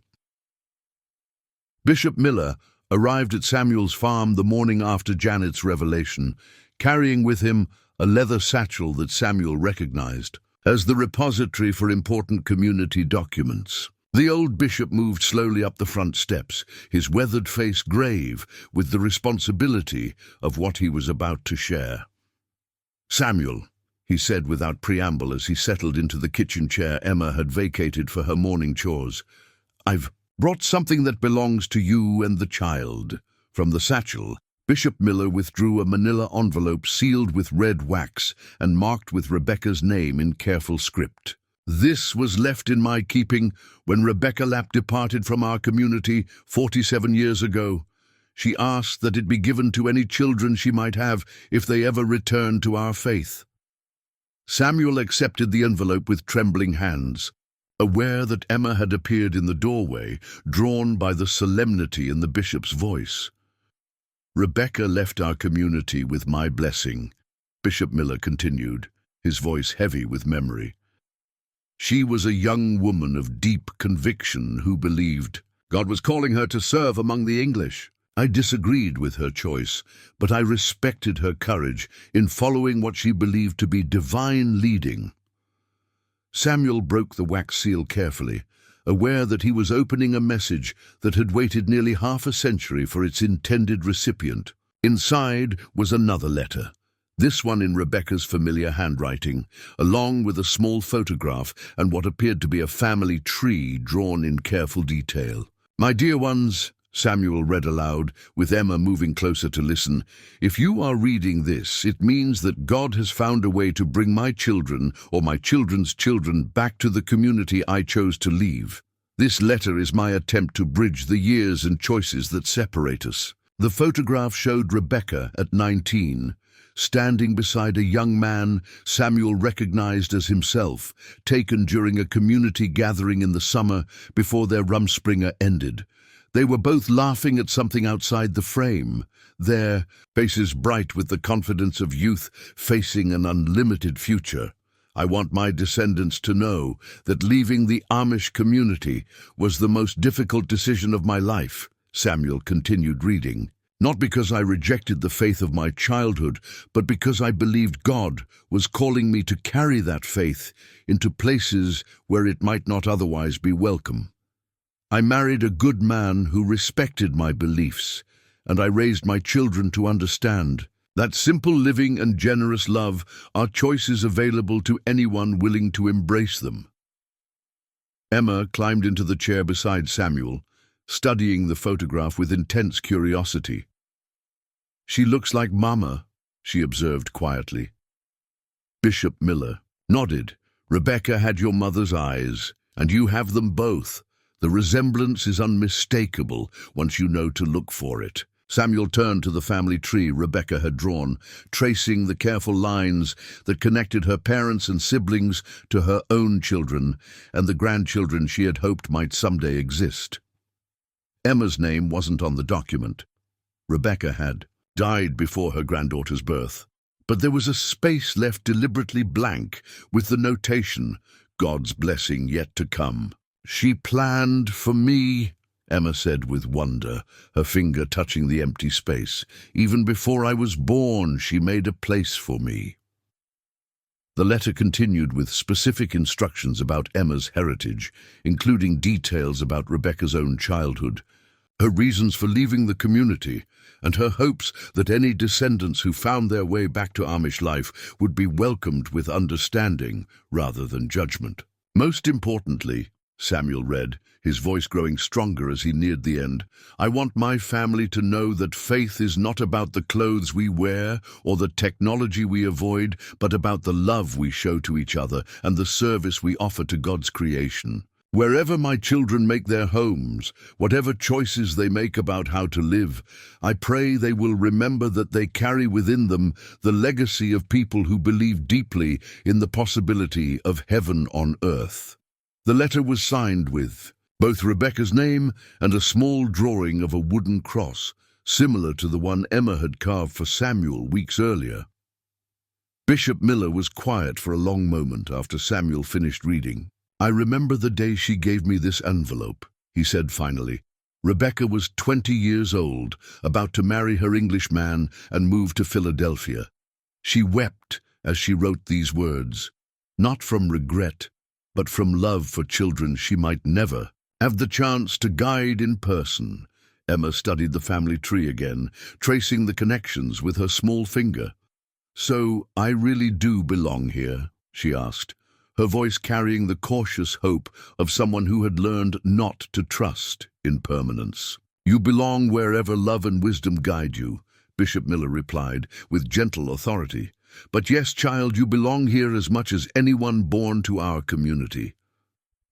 The final legal hearing was scheduled for the following week, and Samuel spent the intervening days in careful preparation. Sarah Stoltzfus had organized a group of community women to attend the hearing as character witnesses, and several of the men, including two of the elders who had initially expressed reservations, had agreed to speak on Samuel's behalf.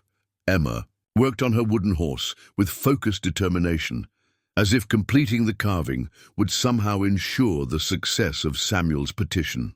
The small sculpture had evolved into something remarkably sophisticated for a child's first major project, a young mare with detailed musculature and an expression of alertness that suggested intelligence and spirit. "It looks like Buttercup," Samuel observed, watching Emma add final details to the horse's mane. "I wanted it to be perfect," Emma replied, sanding a rough spot with meticulous attention. "Like a present for you, to say thank you for everything." Samuel felt his throat tighten with emotion. "Emma, you don't need to thank me. You've brought more joy into my life than I ever expected to feel again." Emma looked up from her carving, her dark eyes serious. "What if the judge says no? What if they decide I should live somewhere else?" It was the question that had haunted Samuel's dreams for weeks. Despite the family connection, despite the community's growing support, despite Emma's obvious thriving in his care, the legal system remained unpredictable. Judges had their own criteria for determining a child's best interests, and those criteria didn't always align with love or longing. "Then we'll find a way to stay connected," Samuel promised. "No matter what happens legally, you'll always be part of my family now. That's something no court decision can change." Emma nodded solemnly, but Samuel could see the fear in her eyes, the learned wariness of a child who had experienced too many adult promises being broken by circumstances beyond anyone's control. The night before the hearing, Samuel sat in his workshop, examining the small wooden horse Emma had finished that afternoon. She had presented it to him with formal ceremony, explaining that it was meant to represent their friendship and her gratitude for his care. The carving was smooth and warm in his hands, carved from the same piece of oak that had produced Jacob's original horse 40 years earlier. On impulse, Samuel opened his toolbox and retrieved Jacob's Bible, letting it fall open to the passages his brother had marked about God's care for orphans and widows. In the margin beside Psalm 27:10, Jacob had written in his careful child's script, "When my father and my mother forsake me, then the Lord will take me up." Below that, in what appeared to be a different pen and slightly more mature handwriting, was another note. "But sometimes the Lord works through people who choose to love us." Samuel stared at the second notation, trying to remember when Jacob might have written it. His brother had died at 8 years old, and this handwriting looked older, more controlled. For a moment, Samuel wondered if his own grief-stricken mind was creating memories that couldn't be real. But then he realized it didn't matter whether Jacob had actually written the words or whether Samuel's unconscious mind had added them during one of the many times he had sought comfort in his brother's Bible over the years. The truth of the statement remained. God's care for orphans often worked through ordinary people willing to open their hearts to love. Tomorrow, Samuel would stand before a judge and make his case for why Emma belonged with him.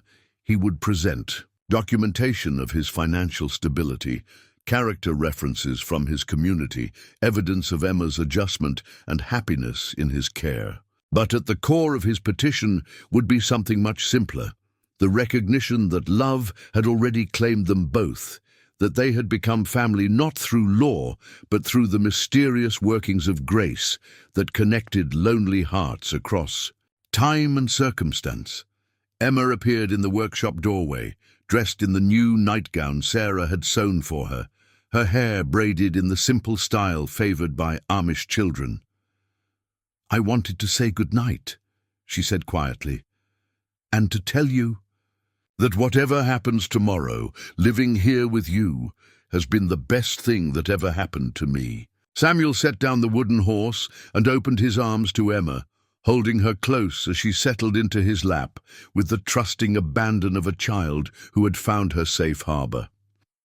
"Tomorrow is going to be a good day," he said with more confidence, and then he felt Whatever the outcome, we'll face it together. Emma nodded against his shoulder, then pulled back to look at him directly. I made something else for you, she said shyly, reaching into the pocket of her nightgown. She withdrew a small wooden cross carved from a piece of leftover pine and polished to a soft glow. It was simple but beautifully proportioned, with a small hole drilled at the top for hanging. I thought you could wear it tomorrow, Emma explained, to remind you that God is watching over both of us. Samuel accepted the cross with reverence, understanding that Emma had created more than just a piece of jewelry. She had crafted a tangible representation of their shared faith, their mutual hope, and her own growing confidence in the permanence of their bond. It's perfect, Samuel said softly, slipping the cord over his head so the cross rested against his heart. I'll treasure it always. As he carried Emma to her bedroom and tucked her into the small bed Sarah had helped him select, Samuel felt the weight of the cross against his chest and the warmth of Emma's trust in his heart. Tomorrow would bring whatever God had planned for them, but tonight they were already a family in every way that mattered.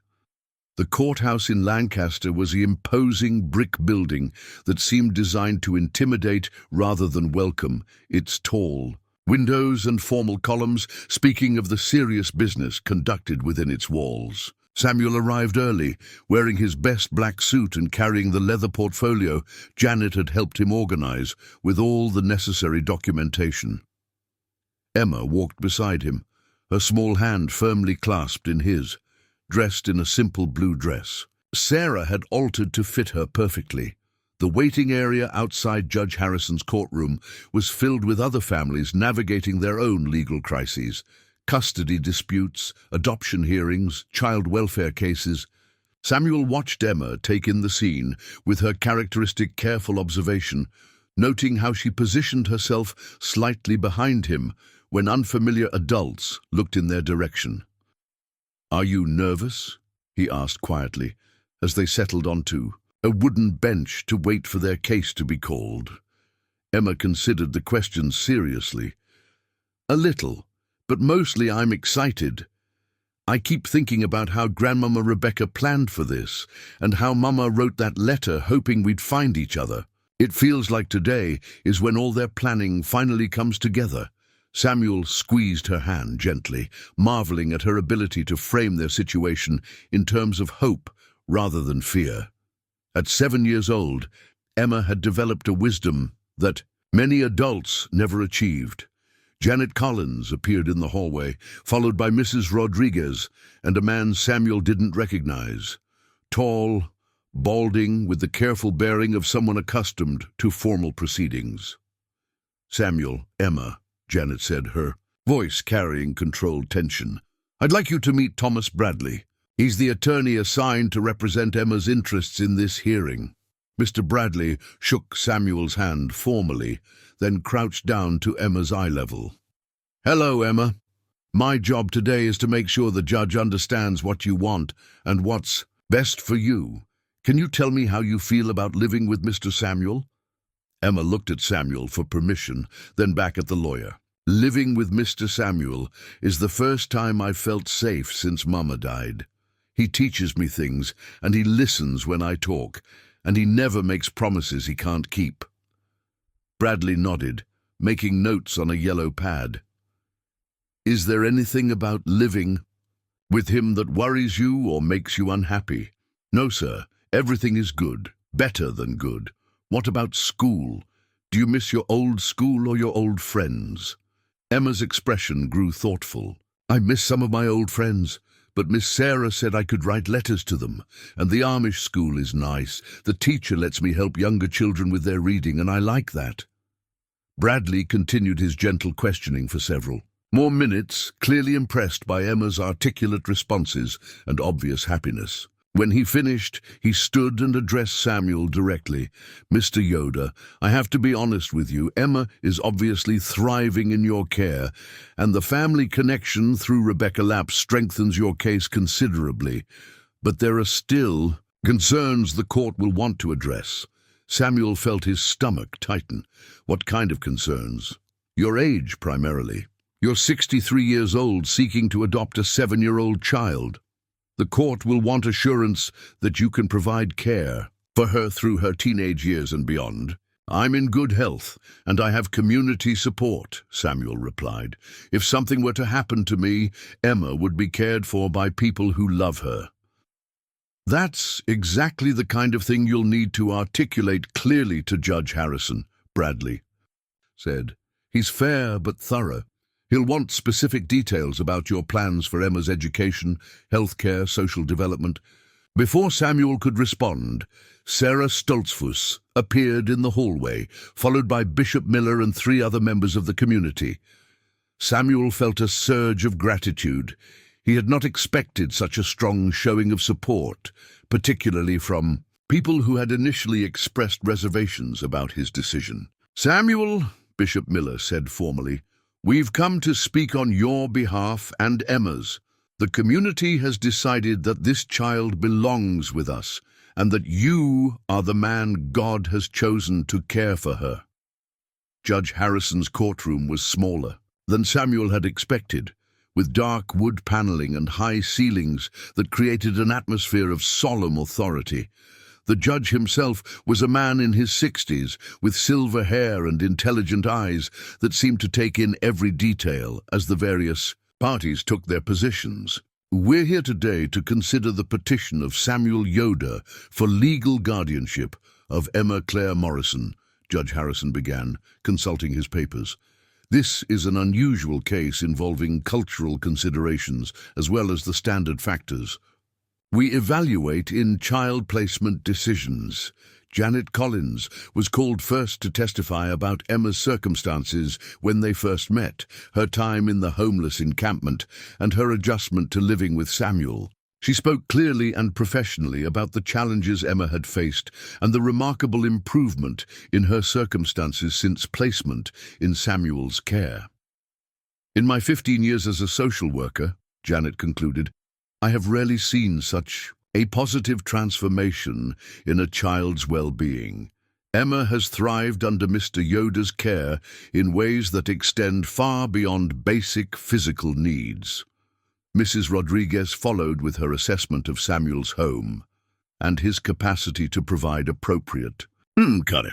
She detailed the safety measures he had implemented, the educational resources he had arranged, and the community support system that would assist in Emma's upbringing. While Mr. Yoder's age was initially a concern, she testified, his health, financial stability, and community integration suggest he can provide stable care for many years to come. Samuel found himself watching Emma throughout these testimonies, noting how she sat with perfect composure, her hands folded in her lap, listening to adults discuss her future with the patient attention she brought to everything important in her life. When Bishop Miller was called to testify, he spoke with the measured authority of someone accustomed to being heard and respected. "Samuel Yoder is a man of deep faith and proven character," the bishop stated firmly. "Our community initially had concerns about accepting an English child, but we have come to understand that Emma Morrison is not a stranger. She is the granddaughter of Rebecca Lapp, who was raised among us and carried our values into her life. Among the English, Emma's return to our community honors both her grandmother's memory and her mother's final wishes." Sarah Stoltzfus followed the bishop, speaking with quiet conviction about her observations of Samuel and Emma together, about Emma's integration into community life, and about the practical support available for both of them. "I lost my own daughter many years ago," Sarah testified, her voice steady despite the personal nature of her revelation. "I know what it means to have a parent's heart with no child to nurture. And I know what it means to witness the miracle of love creating family where none existed before." When it came time for Samuel to testify on his own behalf, he stood and approached the witness stand with the wooden cross Emma had made for him resting visibly against his chest. Judge Harrison noted the simple jewelry with interest, but made no comment.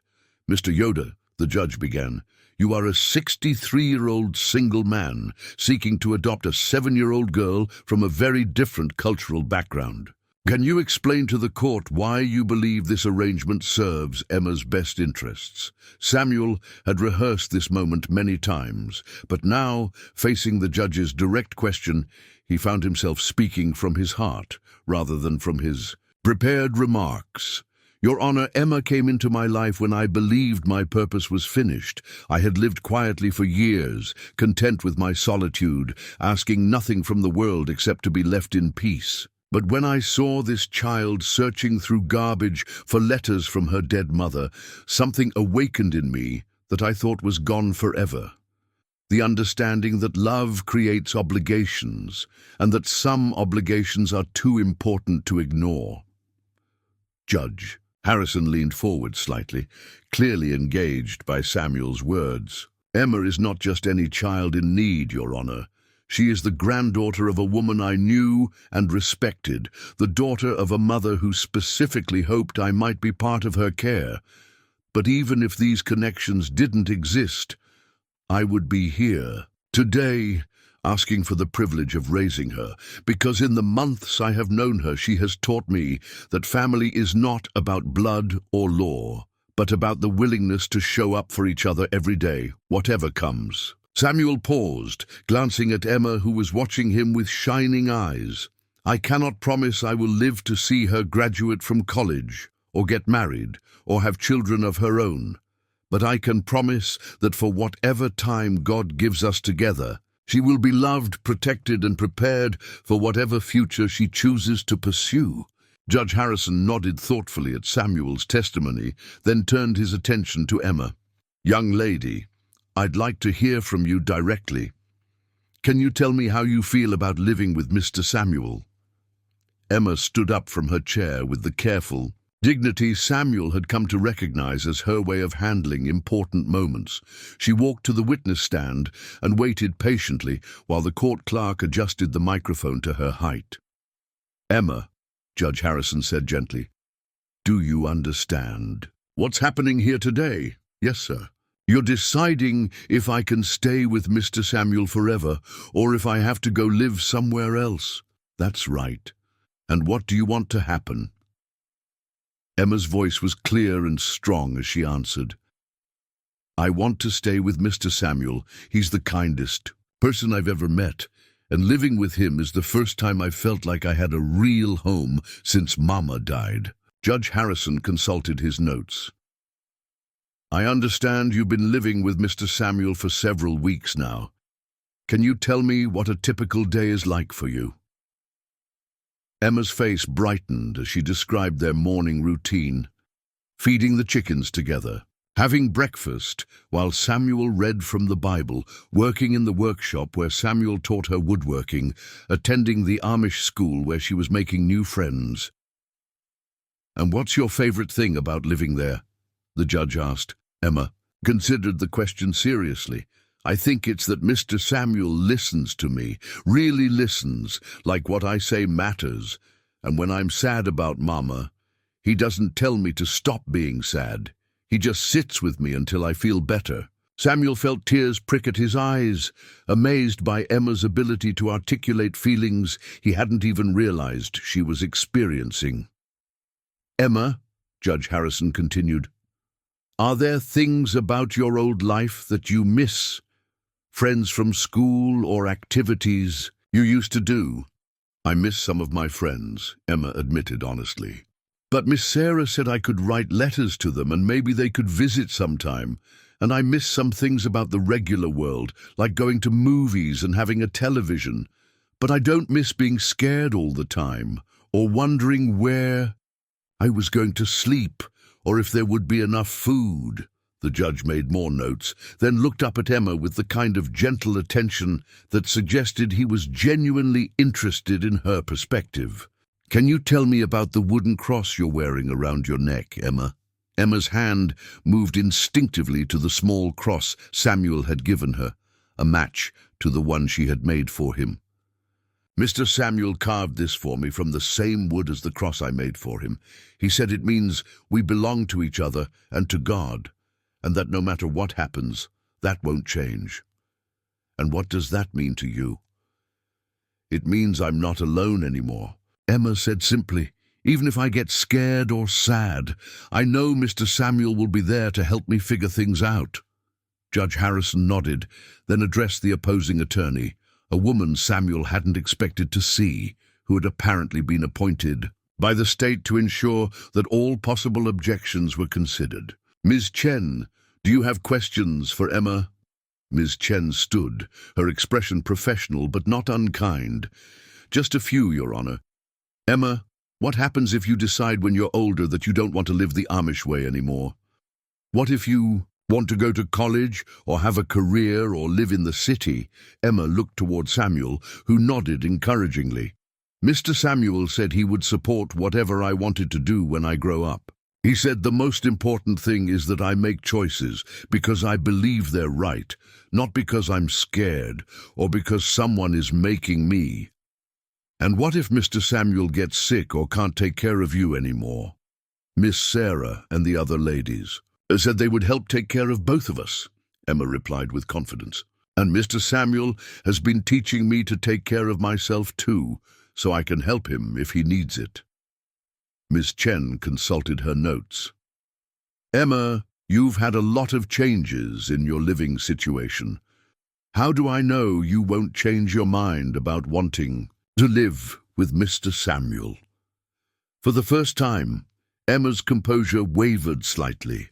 Samuel could see her thinking carefully about how to explain feelings that were probably too complex for her 7-year-old vocabulary.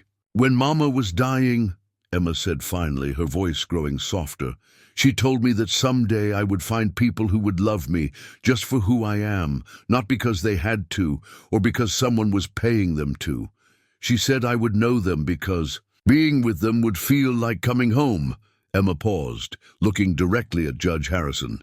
Living with Mr. Samuel feels like coming home, not just to a house, but to myself. Does that make sense? Judge Harrison's expression softened visibly. It makes perfect sense, Emma. Thank you for being so honest with us. After Emma returned to her seat, Judge Harrison called for a brief recess to review the testimony and documentation. Samuel watched the judge gather his papers and disappear into his chambers, taking with him the power to determine Emma's future. How do you think it went? Samuel asked Janet quietly as they waited. In the hallway. Better than I hoped, Janet replied. Emma's testimony was remarkable. I've seen children her age become tongue-tied or overwhelmed in courtroom settings, but she spoke with such clarity and conviction. Bishop Miller approached Samuel with an expression of quiet satisfaction. That child has been well prepared for this moment, he observed. Not just by you, Samuel, but by her experiences. She knows her own mind in a way that will serve her well throughout her life. Sarah squeezed Samuel's hand. Whatever happens, you've given her something precious, the knowledge that she is worthy of love and capable of making wise choices about her own life. When they were called back into the courtroom, Judge Harrison's expression was unreadable as he took his place behind the bench. Samuel felt Emma's small hand slip into his, her fingers intertwining with his as they faced the moment that would determine their future together. This has been an unusual case, Judge Harrison began, involving considerations that go beyond the typical factors we evaluate in child placement decisions. I've had to weigh Mr. Yoder's age and single status against the clear evidence of Emma's well-being in his care. I've had to consider the cultural differences between Emma's background and the Amish community against the remarkable family connections that have been revealed. The judge paused, looking directly at Emma and Samuel. Most importantly, I've had to listen to a 7-year-old girl articulate her own needs and desires with wisdom that would be impressive in an adult. Samuel's heart was pounding so hard, he was certain everyone in the courtroom could hear it. Emma Morrison, Judge Harrison said formally, The court finds that your best interests are served by remaining in the care of Samuel Yoder. Mr. Yoder, your petition for legal guardianship is granted. The words seemed to hang in the air for a moment before their meaning fully registered. Samuel felt Emma's grip on his hand tighten, and when he looked down at her, her face was radiant with joy and relief. However, Judge Harrison continued, I am granting this guardianship with the understanding that Emma's education and social development will be monitored by the court. Ms. Collins will conduct quarterly reviews for the first year to ensure that Emma continues to thrive, and both Mr. Yoder and Emma will have access to counseling services if needed. Samuel stood, his legs shaking slightly with the release of tension he hadn't fully realized he'd been carrying. Thank you, Your Honor. You won't regret this decision. I don't believe I will, Judge Harrison replied with a slight smile. Emma, you are a remarkable young lady, and I expect great things from you. As they left the courtroom surrounded by their supporters, Emma tugged on Samuel's coat sleeve.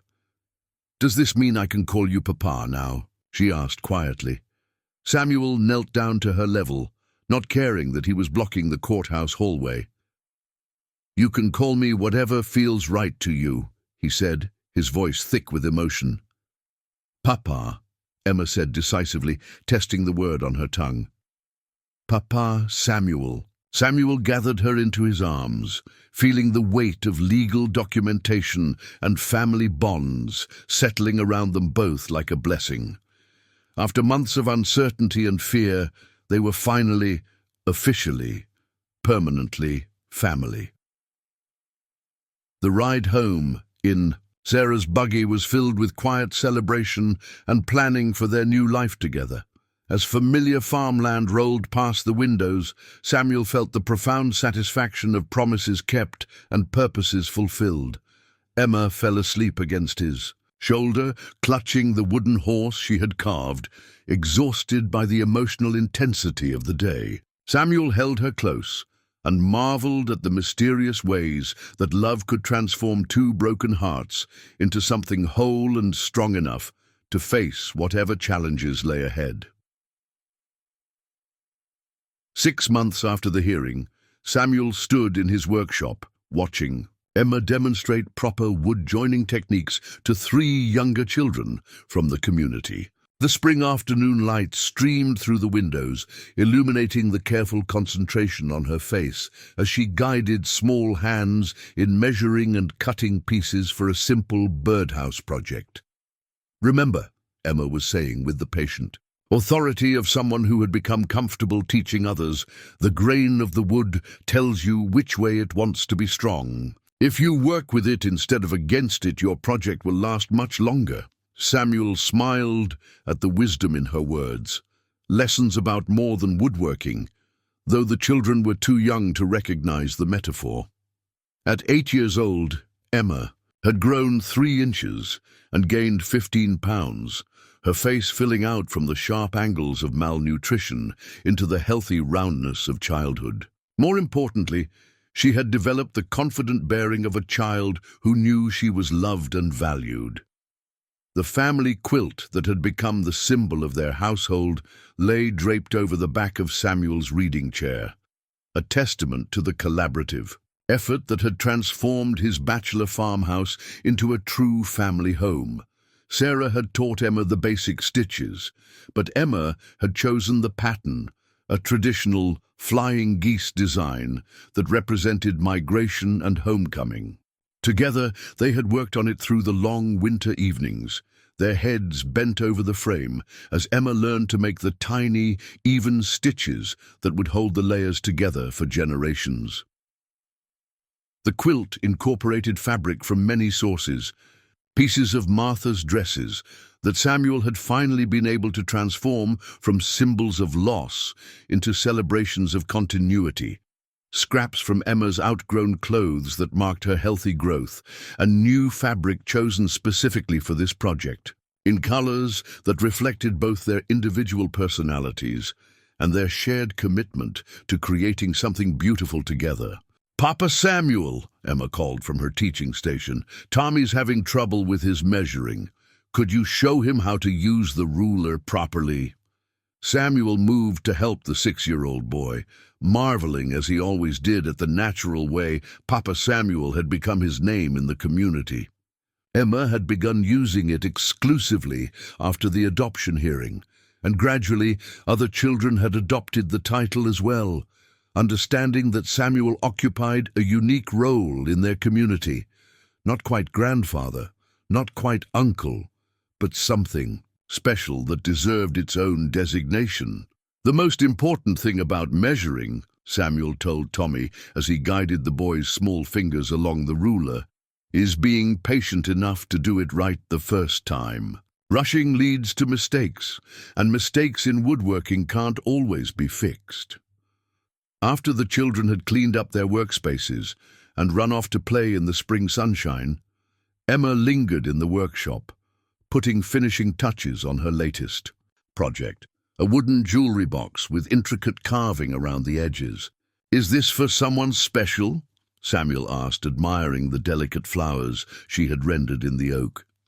"It's for Miss Janet," Emma replied, running her fingers over the smooth surface. "I wanted to give her something to say thank you for believing in us when nobody else would." Samuel nodded approvingly.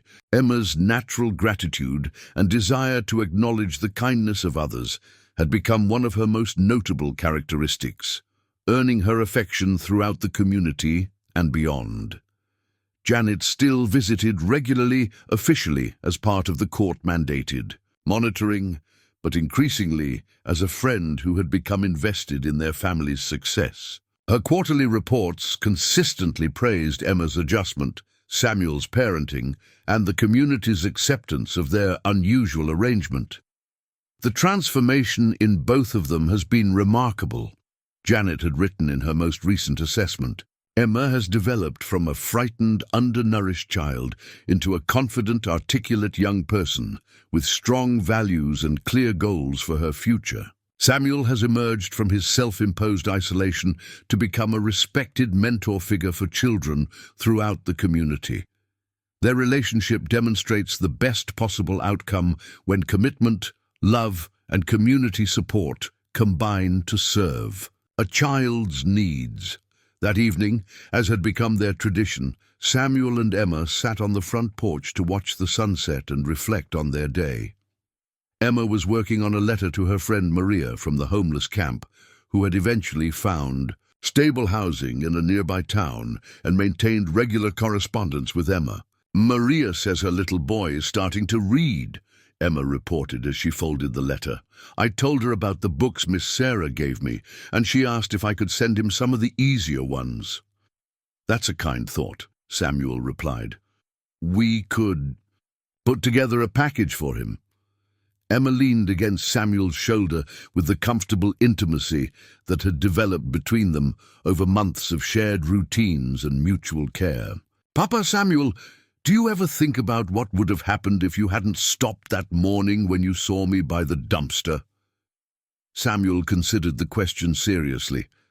"I try not to dwell on things that didn't happen," he said finally, "but I believe God had been preparing both of us for that meeting long before either of us realized it. Your grandmother Rebecca's friendship, your mother's letter, my own loneliness and need for purpose, all of it was working together to bring us to that exact moment." "Do you think Mama and Grandmama Rebecca can see us now?" Emma asked, voicing the question that had evolved from her original hope of receiving letters from her dead mother. Samuel looked out over his farmland, noting the early corn sprouting in neat rows, the apple trees heavy with spring blossoms, the peaceful cattle grazing in the evening light. "I think love has a way of continuing even after the people who gave it to us are gone," he said carefully.